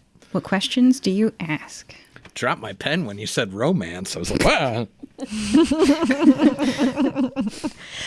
I want to know, why are you striking? That in was the first question place? 1. Hey! Yeah. Okay. Because like that's an interesting slogan, right? We remember what you forget. Like that's not like a regular strike sign. Amara looks at the metal sign that she dropped when her arm was slashed by Judy and says, "When my husband Minsuk finally came home after being missing for 3 days, he doesn't talk or smile anymore. He's different now. Part of him is gone, but I remember." So your husband disappeared. Where did he go? Putting little check marks next to these questions. He had been on the island, Cephaly, the one we are all constantly repairing the railroad to get to. And why are you building these railroads to this island? Because the caustic Ecryme is constantly eating through the railroad, and we are constantly repairing it to get to the island in the middle of the volcano caldera that the Ecryme wells up from. The factory makes this special material for laying the railroad to the Ecryme. Seems like it could have been a lot easier for them just build their factory somewhere else, and not have to, continually be maintaining the railroads. I think I didn't give you the full answer to that question. Because on Cephaly Island, that is where anansies can be made. Oh yes, that's important information. What's an Anansi? An anansi is a magical artifact that each gives their wielder a different ability. They are objects powered by, or some would say haunted by, emotions. They are virtually indestructible in nature, and as they impart magic powers to those who possess them, make anansies valued, expensive family heirlooms. I'm going to imagine that Barnabas doesn't react to that, but the camera pans towards Lance with some significance and then back up to Barnabas's vacant face. That's very interesting.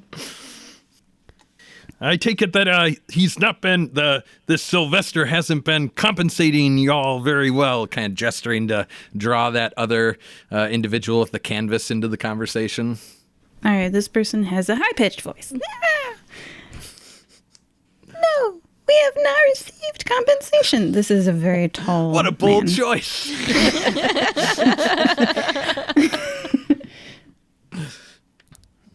need some compensation because of everything we've given up and everyone we've lost who have come back different. So it's not so much compensation for the labor, so much as like the lack of compensation for like the human costs, so to speak. Yes, the human costs. When your fellow coworkers go missing and they always come back, but they're not the same, that really doesn't make for a great work environment. And then I'll just give you this one. Even 2 months ago, Amara used to dance as Minsuk played the guitar. But then he was no call, no show for 3 days. I don't know. Maybe the people who get lost are just unable to remember how to get home. I myself have forgotten things.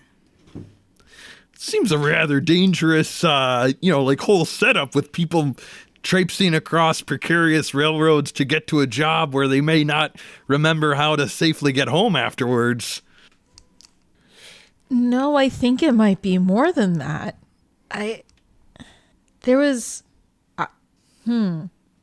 So I don't know where my home is anymore, and there's many things I've forgotten.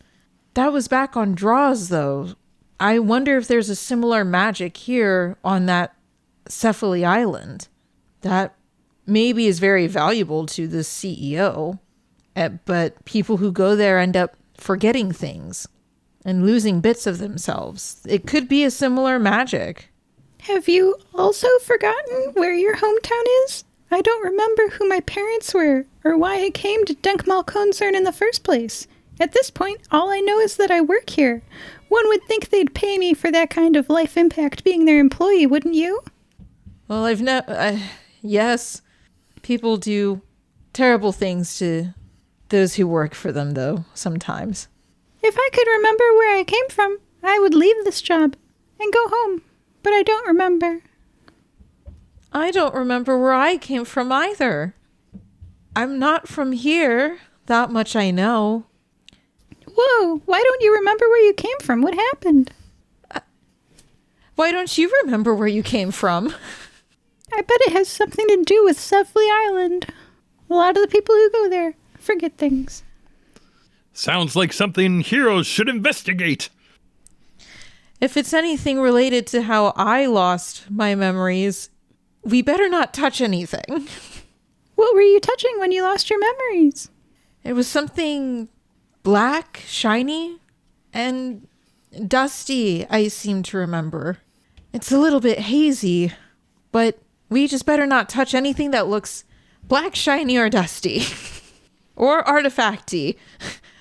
We just shouldn't touch anything. Morning Mist. They've missed a few of the questions. Can you deduce what they are?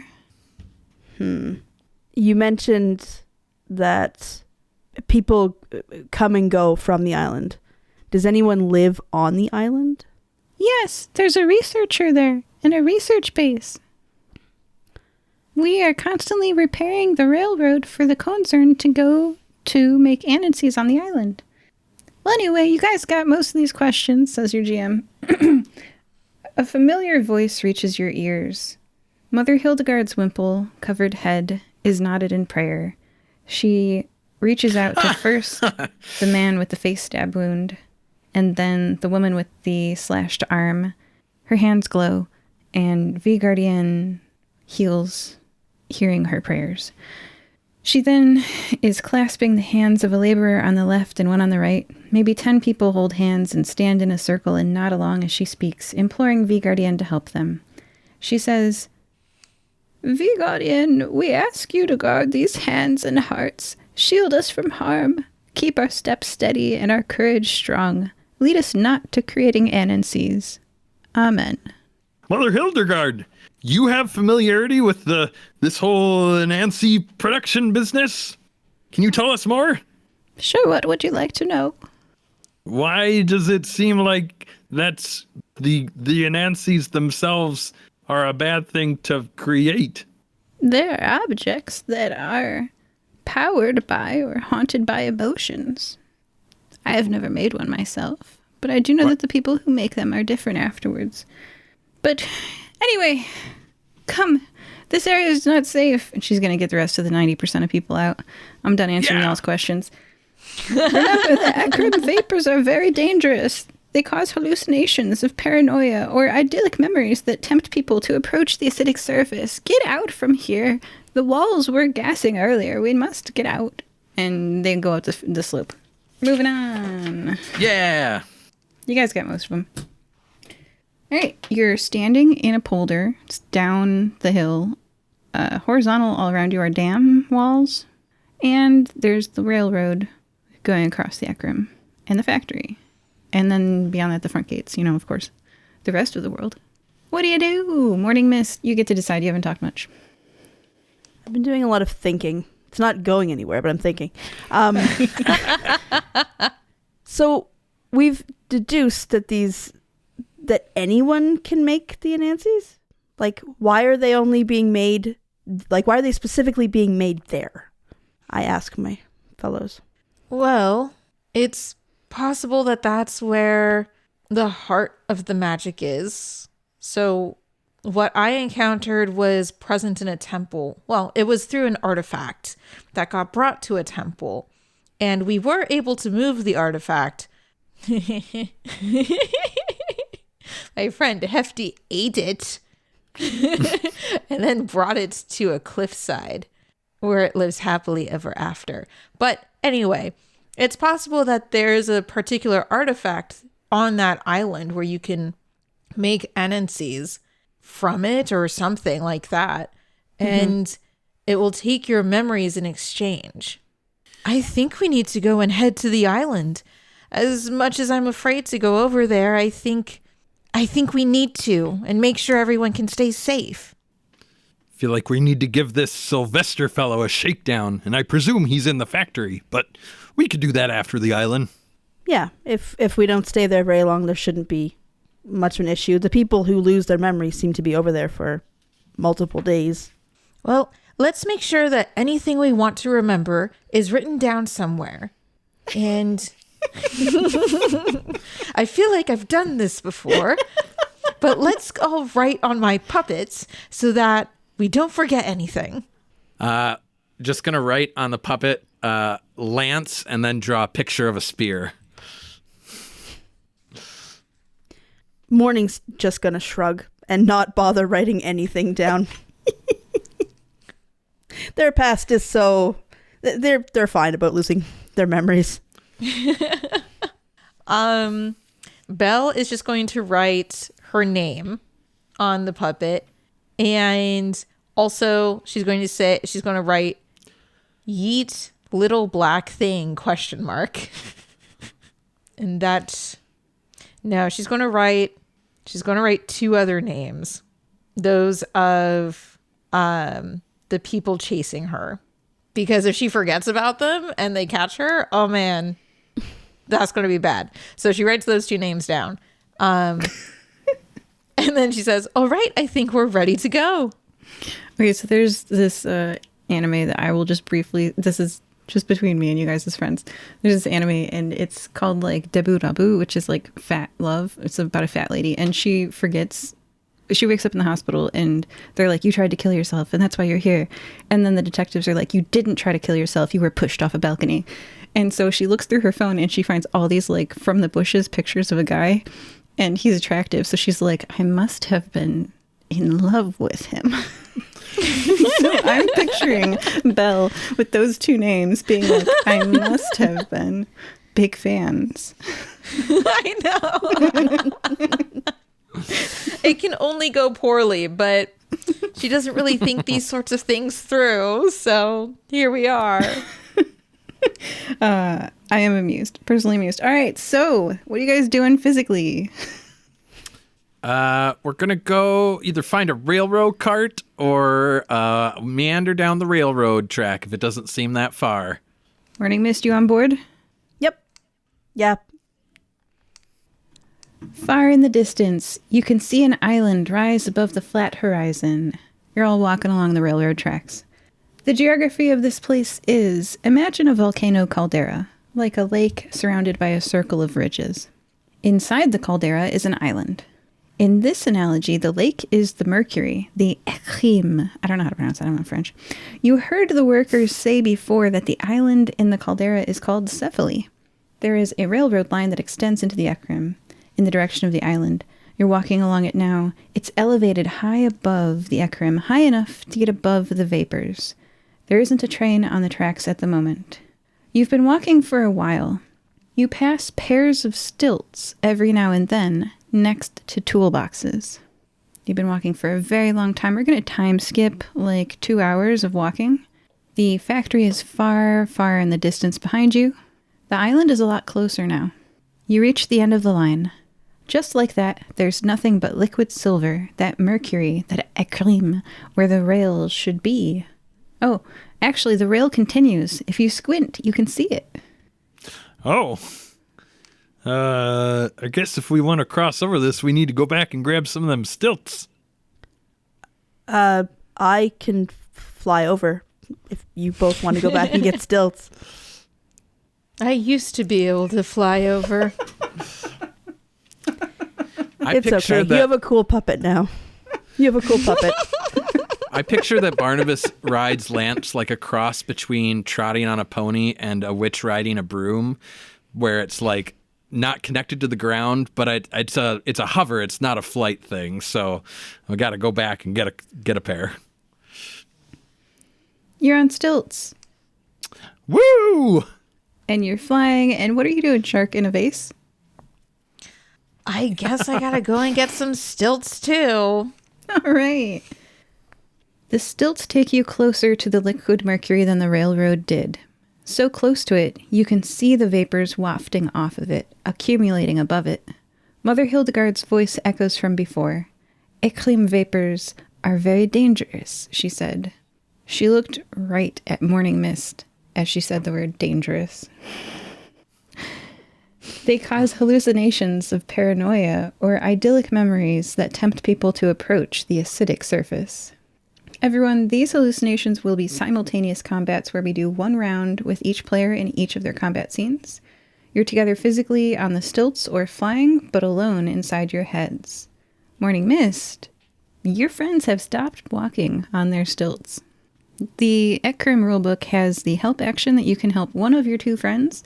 I'm going to make you pick now which one you help before we see their roll. Awesome. Morning Mist is going to help Belle.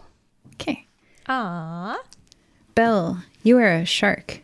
I mean, you are. I am.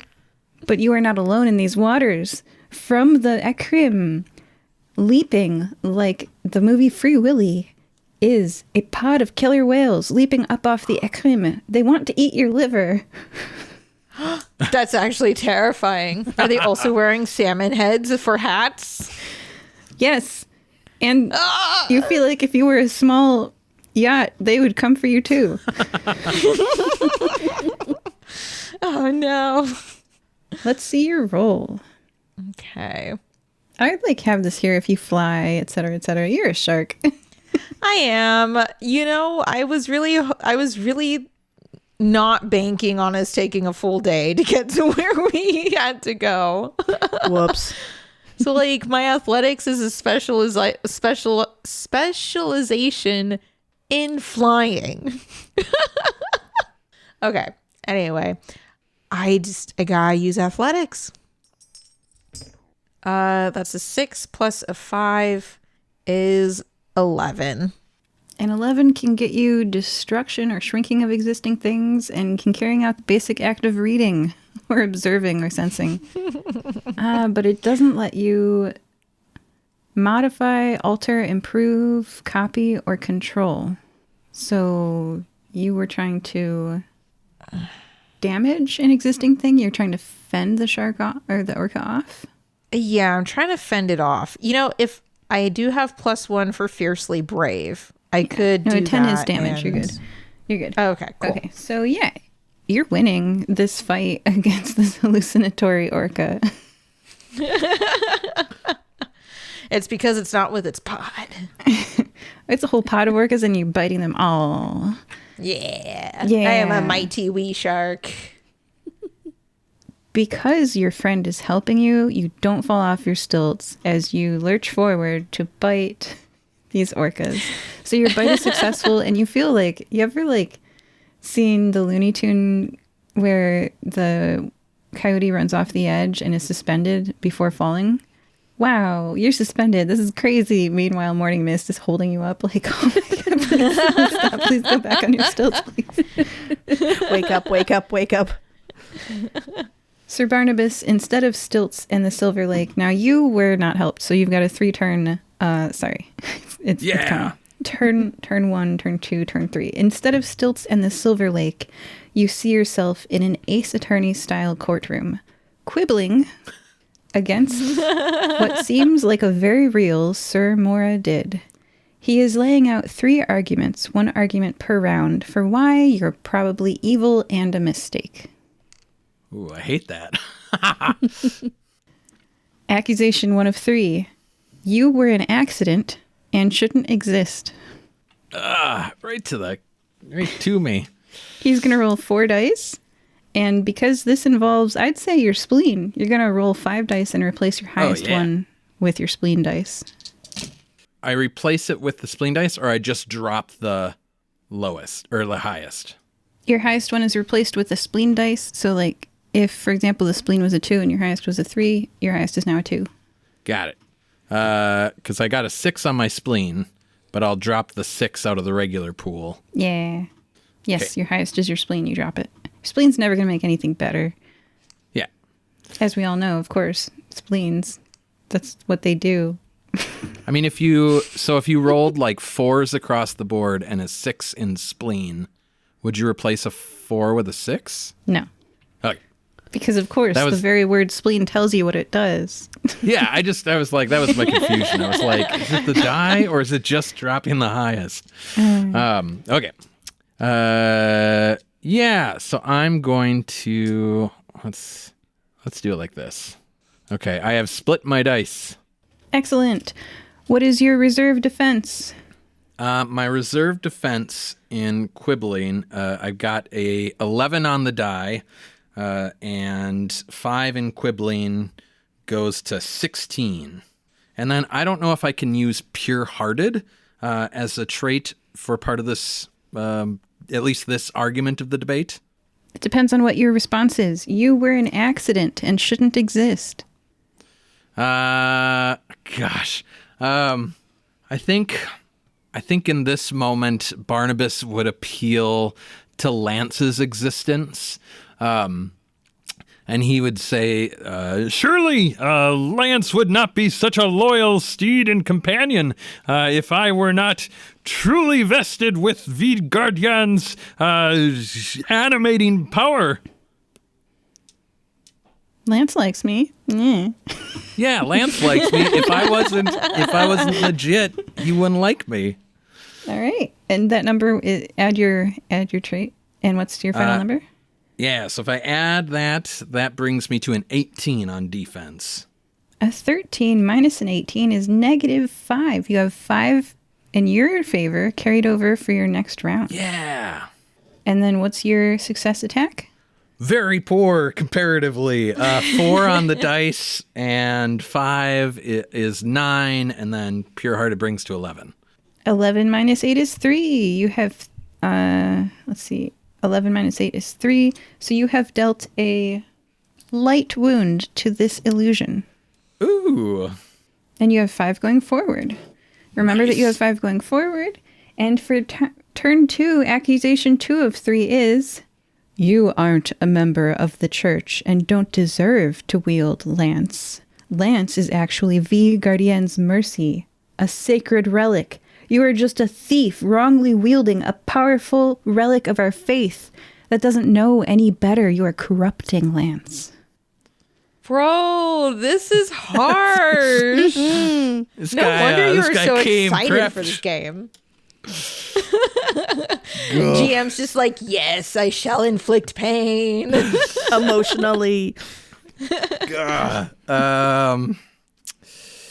I think in for this appeal, once again, Barnabas is going to ground it outside of himself, and he's going to say, I am only not a fully vested knight of the church, because Mother Hildegard warned me of your ne'er-doing. You are going to try and overturn Vigardien's will because you do not see the person that I am. And then I'll roll dice. And I'm still rolling my spleen dice because this is right at everything that is.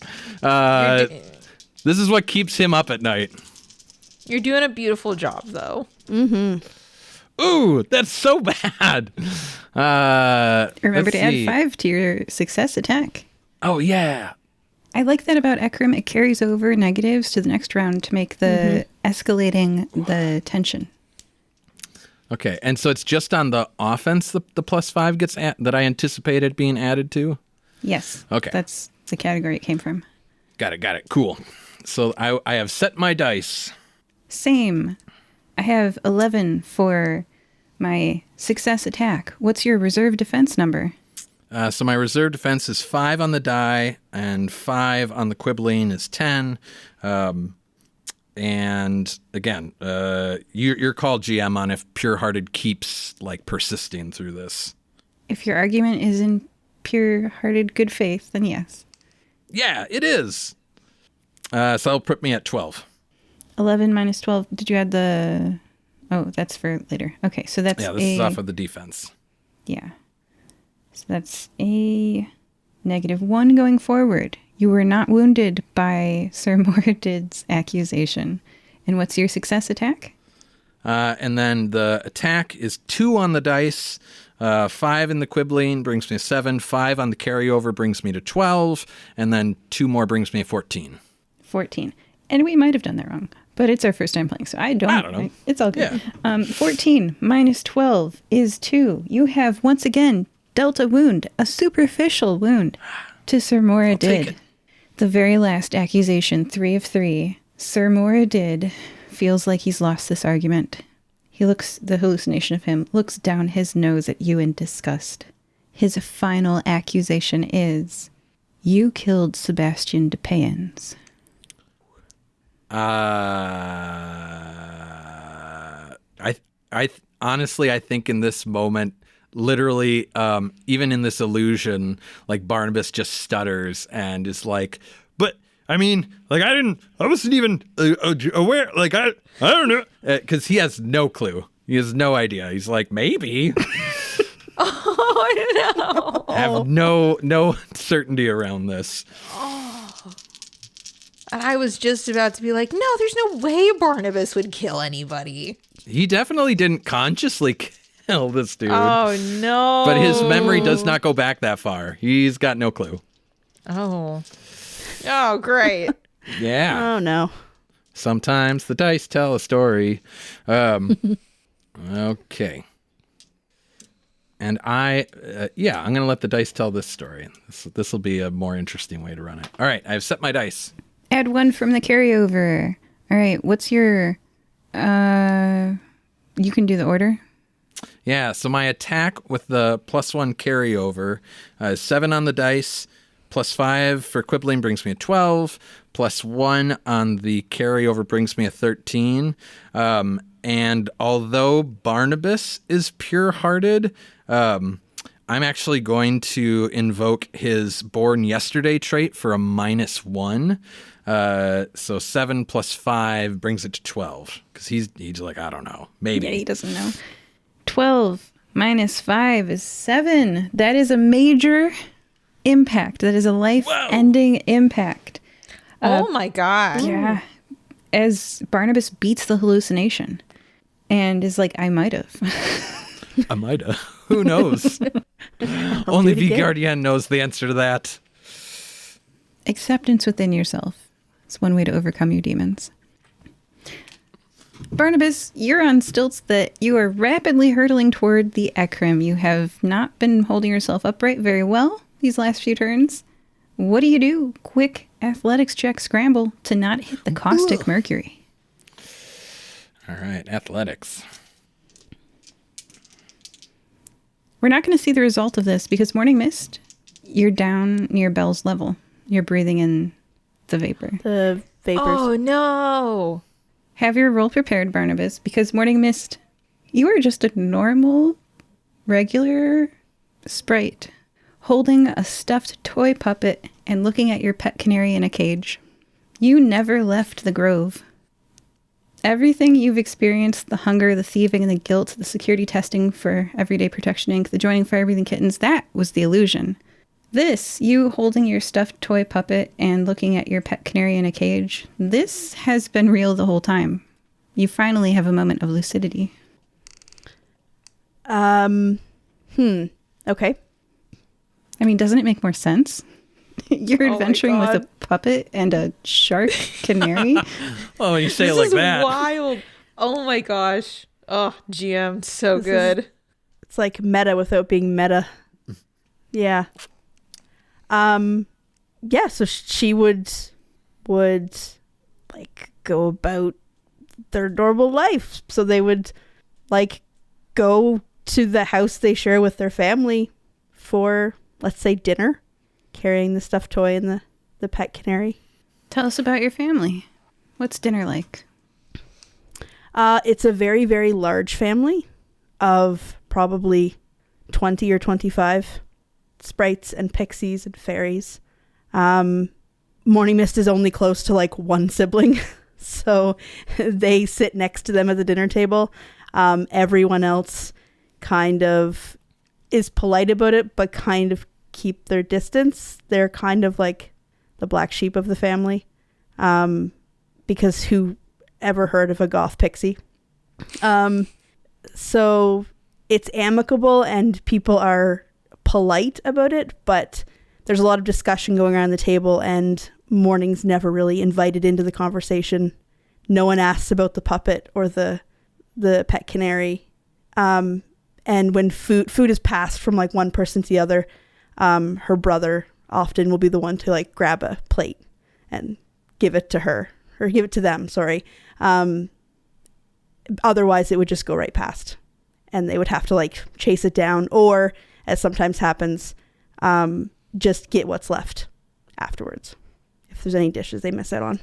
So yeah, they would be I heard that you, and someone else will start a conversation and it's like, oh, you went to the store that, and someone else will start a conversation and ignore, and just slowly over time just kind of sinks in their chair and starts eating and doesn't bother participating and kind of goes quiet and starts trying to find a way maybe to leave or to get away from there as fast as they can. They're only really there because they need to eat and because that's what's expected of them. How many days do you think pass with you inside this grove again? I don't think it's very many, because I think even without the previous memories, Morning always wants to get out. There's nothing holding her there. Even with her brother there, her brother would encourage them to leave. So maybe, yeah, nobody talks about the puppet or the canary. So Morning's like, that's it. I'm done. And after dinner, they leave. They grab a few things from their room and leave. Have a conversation with the brother. Got your bag packed. What do you guys say to each other? They say, you realize why I'm leaving, right? This has nothing to do with you. You're the only reason that I'm still here. Can I talk as your brother? Yeah. Will you ask me if you need help? Probably not, but I can try if it's really bad. You know I'm always here for you. Yeah, you're the only one, but yeah. Make a roll of your choice. It's an 8 on the die. Maybe, I'm not even sure what to use. Like, I think it's about when you try to leave and you realize after you leave that you're back at dinner.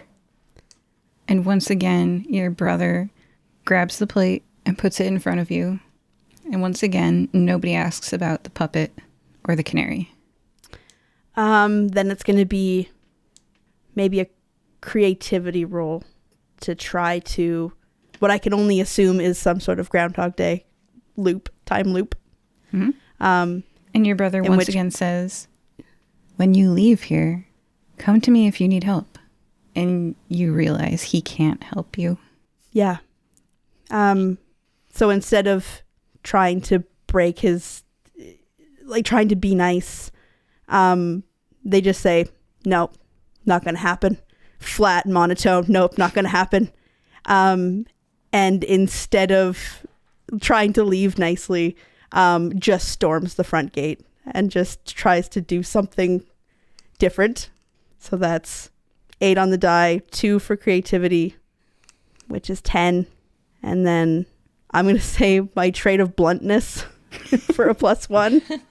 All right. Yes. Average difficulty in this game is 12. So, because 8, 10, 12, 14, 16. The middle is 12. You are just shy of waking up, but you can somewhat control yourself with your flight. It's like a person half awake flying. It's not going great. What was your roll, Barnabas? Oh man, I totally forgot about what we were doing with me. I got a 9 on the dice and a 3 in athletics because I think I was trying to balance. So that brings me to a 12. Okay, you catch yourself and you notice that Morning Mist is kind of taking a nosedive towards the caustic Ecryme. What do you do? Oh my goodness.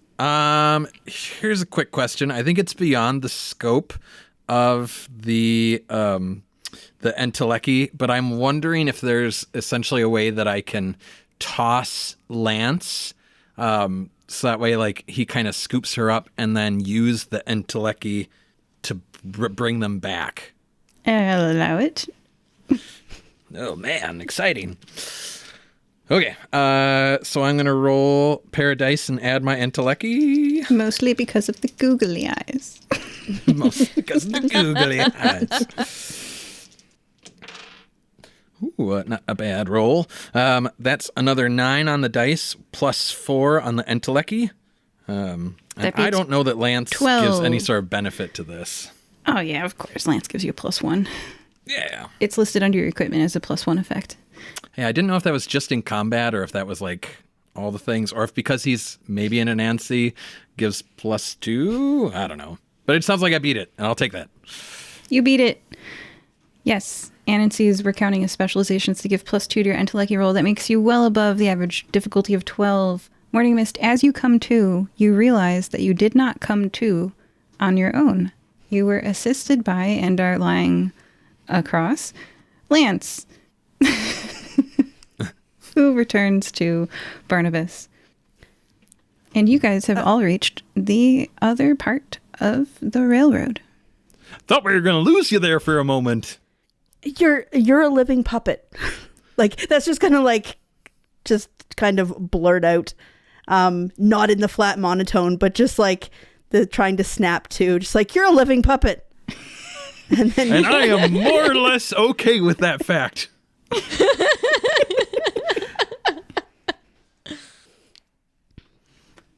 Oh, is it my turn? I'm a shark. Who was originally a canary in a puppet. They'll never see us coming. Oh to my the researcher. Yes, what does this island look like, GM?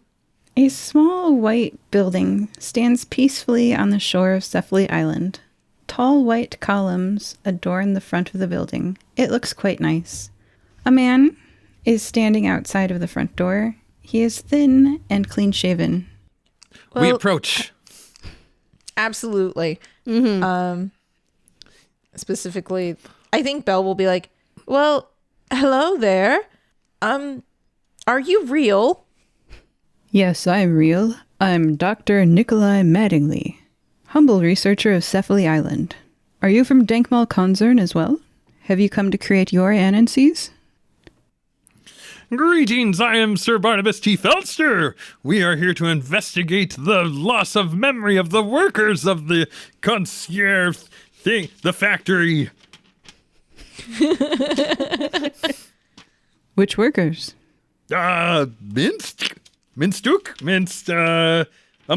husband. Minsuk, yes. He came here to forget. He created an anansi of his love for Amara.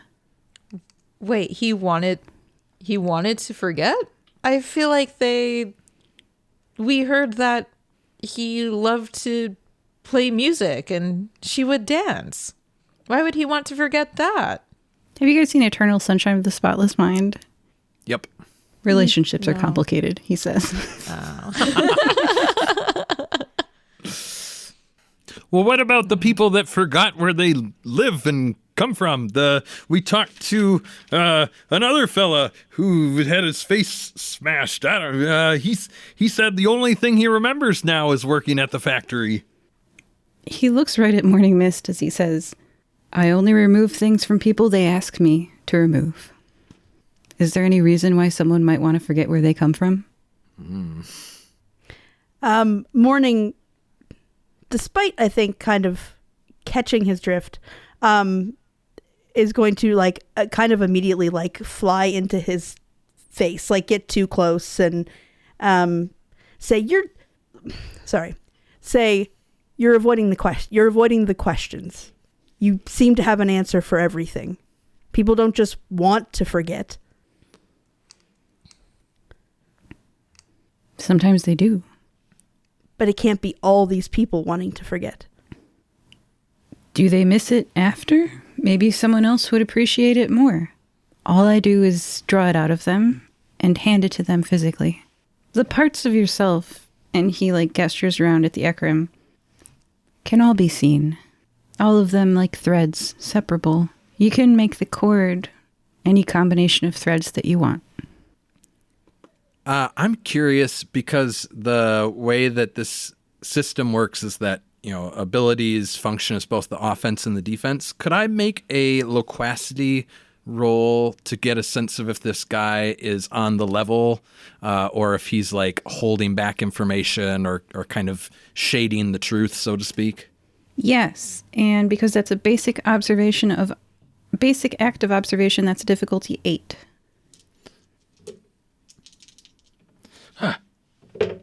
That is an 8 on the die, and plus 3 gives me 11, minus 1 for born yesterday is 10.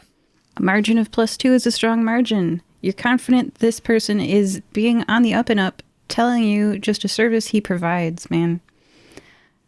Sort of like a clinic director. They don't choose who comes to them or who uses their services. I kind of wonder now if the difficulty getting here is actually a nice preventative measure from people choosing to do this foolishly. Oh, well, normally the railroad is in place, but the workers are on strike. Oh, well, maybe you should consider making it more difficult for people to choose to opt into this service so they don't do something rash. Is it bad to physically possess the part of you that was previously inseparable? It seems like there's a lot of buyer's remorse.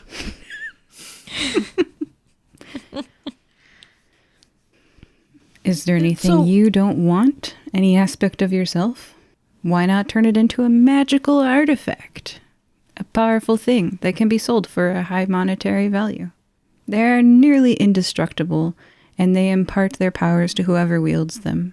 Physical damage will not destroy them. But it is possible to. Nearly indestructible.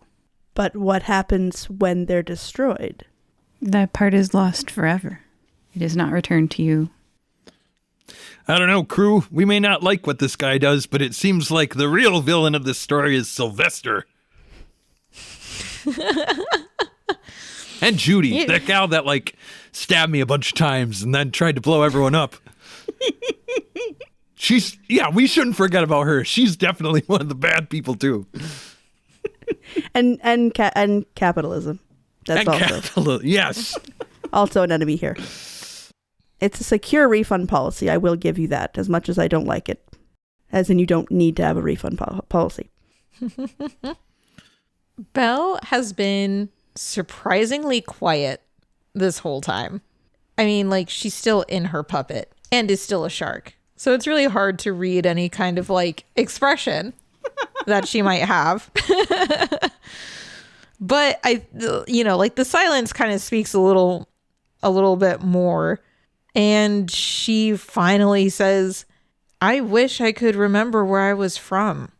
Even if that was a painful memory, it's part of what makes me who I am. And I don't like that I don't know things about who I am. Can't you at least tell people that could happen if they choose to do this? Oh, yes. Everyone knows that the part of themselves, that part of their abilities, like their emotion about a person, their experience with their family, their memories of where they came from, they know that they're imparting that into the object. In fact, it's quite difficult to make an anansi, and it requires a lot of skill to do so. And once it's separate from you, as long as you don't throw it into the Ecryme, you can recover it by touching it at any time. It's only if you truly want it gone, flinging it away from yourself, dissolving it in the caustic Ecryme, that it's ever truly gone. Otherwise, it's nigh indestructible. But you don't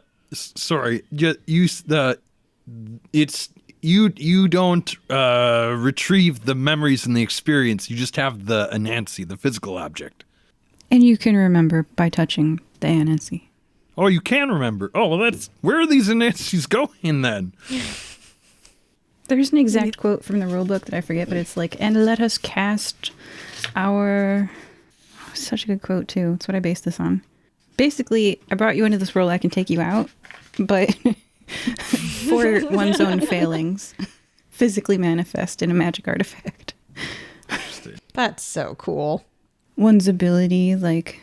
Minsuk got rid of the ability to play the music because that's what he knew. As long as he had that, she would fall in love with him again. Oh, that's so sad, dude. But it does pique my interest. So she perks up. Oh, you said he actually doesn't play music anymore. Would I be able to not be a shark? Like, can I have this shark form? Use that to make an anansi? If you did, anyone who held the anansi could become a shark. Neat. Oh, that's pretty cool. But you would forever lose your inherent ability to become a shark. Oh, that's okay. I mean, it was pretty cool fighting those orcas, though. I could do that in my normal body, though. All right. Even after everything Belle just said about, like, not wanting to forget who she was, I feel like her being a were-shark is not that, like, integral to her. Like, she's been trying to get rid of that. Are you able to, like, pull out sicknesses? Like, could someone be really sick and you could pull that out of them? Creating an anansi of much evil that would make anyone sick who touched it. Oh, yeah, and then you just throw it in and he gestures vaguely over the... It's like, right? That kind of seems like a really positive use that maybe we're missing out on. Well, Dr. Nikolai, I would actually really appreciate it if you can make an anansi for my were-sharkness. I can help you. All right, everyone, entelechy. Yes. For an 8, you can locate your anansi. With a 10, you can remove an element from your anansi, a word from a sentence in their bohem. With a 12, you can change the word from a sentence in your bohem. Not aware shark, but aware bear, aware crab. And with a 14, you can live within the anansi and interact with it, turning this were sharkness into a person you can debate with. You can discuss and learn from them. You can truly meditate. Again, camera pans to Lance and then back up. Yeah, if you want to start to be able to talk to Lance, that would be that roll of 14. Okay. All right. Well, I will go and I will roll entelechy to see if I can extract the were. I don't want to be a shark anymore. I don't. It's very inconvenient. I like my freedom. I don't like being in a tank. It's very limiting. Let's see that roll. 1 dice is logic. 1 dice is emotion. Oh no, the dice tell a story and I don't like it. It's okay. So it's 6 on the dice and my entelechy is 4. So that's a 10 total. Plus your ideal. Yes. Ideal is a 5th dice or a 3rd dice, and you're going to replace your lowest with it. It's the same number. So I rolled a 1 the first time and I rolled a 1 the second time. Okay. And then your traits. Yeah. And your special... Yellow Canary. Yellow Canary is +2. Oh. So what's your total? So the total would be 12. You only needed a 10 to remove. Oh. You can change. Well, let's do 12. Yeah. You're not a were shark. You're a... Where hawk. Oh my God. Bird upgrade. No. I am going to take some inspiration from Morning Mist. What if I'm a were pixie? Ooh. Is that possible? Like, I could have a humanoid form? You're a real boy. Yeah, exactly. Oh my gosh, that would be so cool. That's what you rolled. But it's a physical object that if you lose, you lose. So what does it look like? And by the way, it's solid black, darker than night. Your eyes are playing tricks on you. It's like hard. You're like, wave your hand. Like, are you sure it's there? Yeah. There's a little bit of PTSD from my Dust to Dust adventure, because that's also what that artifact looked like, kind of, right? And the artifact in the space adventure, the dancer. That's true. That's true. Yeah, I wonder where those came from. Yeah. Huh. That's super cool. I love that tie-in. Thank you, GM. That's so cool. There's just like a little tickle in the back of Belle's brain as, I guess, Dr. Nikolai works his magic. And I would say that Belle's Anansi is a little cage. It's like a bird cage, but miniaturized. So it can it looks like a keychain size sort of bauble.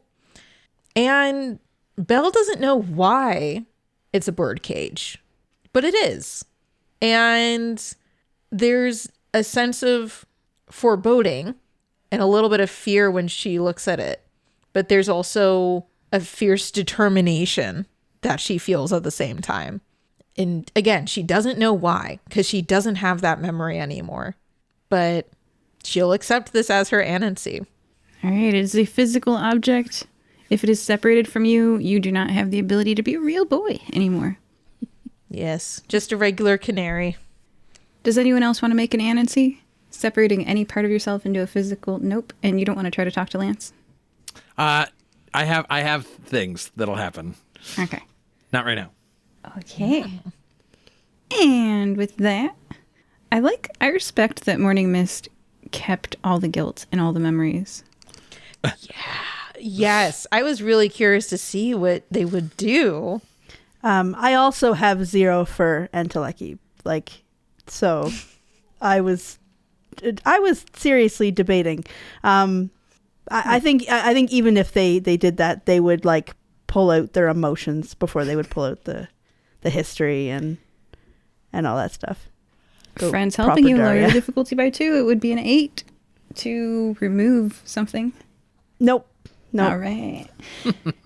So this takes us to the end of the episode. Possible endings. Read the Belle landing options for if she had or hadn't crashed and destroyed the guild hall. Phthalo green walls gone. 2. If they prevented the Ecryme flood from killing the striking union workers or not. You did.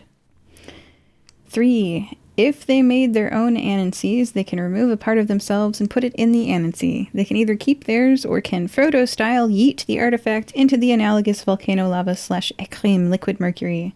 Whether she dissolves the Anansi in Ecryme or keeps it, creating this were-shark, apparently were-humanoid Anansi, pulls a part of Belle out and ends her were-sharkness by losing yet another part of yourself. What are you becoming? Will you miss it after? Would someone else appreciate it more? And joining us for this adventure were Sir Barnabas. Can I sneak in with one quick little Absolutely. vignette thing? Yeah. All right. So I think that night back at the guild, he's a cloth golem. He doesn't sleep. He's just, so like that. That vision is just kind of replaying over in Barnabas's mind related to the showdown with Sir Moradin. And I'm gonna roll my intellecty dice real quick and just let that kind of narrate for me how this is gonna roll out. All right, so that's a 9 plus 4 is 13, plus 2 for pure-hearted. So as these replaying this, in his mind over and over again, kind of looping, that third scene where he hear, the challenge is laid, like you killed Sebastian, where in his mind as it's been playing over, again, he just clammed up and kind of stuttered because he had no answer. All of a sudden, this voice kind of bubbles up, clear and confident and sure, just saying, everyone has a past. What we can control are the steps we take moving forward. And there's this like pan of the camera and those googly eyes of lances that normally look like, the kind of clip art, like, oh, are you trying to write a letter? But on a spear, are for a brief moment, like disconcertingly, these piercing blue gaze and that voice that he does not recognize but seems familiar in some way, and that's just that's where I'll kind of like pan out with that kind of like what moment for Barnabas at the end of this story. Joining us for Barnabas. That's me. I've been here the whole time. Belle. Well, on to a new adventure and no more sharkiness. And morning mist. Well, that was thrilling, wasn't it? Bye-bye. Epilogue. Mother Hildegard is tending to the wounds of Kwame Mills and Amara Hajal. She says to them, "Oh, I'm so glad you two weren't more gravely injured and that Vigardien could be of assistance. Pray with me." Kwame Mills throws down her hand held out in prayer and says, "No, I can't just stand for this. I can't just accept that it's going to happen again. Compensation?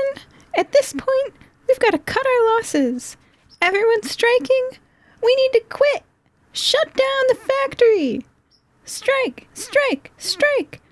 If Sylvester Camusot is going to try to kill us, well then let's kill Denkmal Konzern. Everyone!" Everyone formerly working at the factory has abandoned it. There are no workers. The railroad is not repaired. Sylvester, you got what you want. All of your workers are gone. But they're all spreading rumors about you, and now you have no new ones. The end.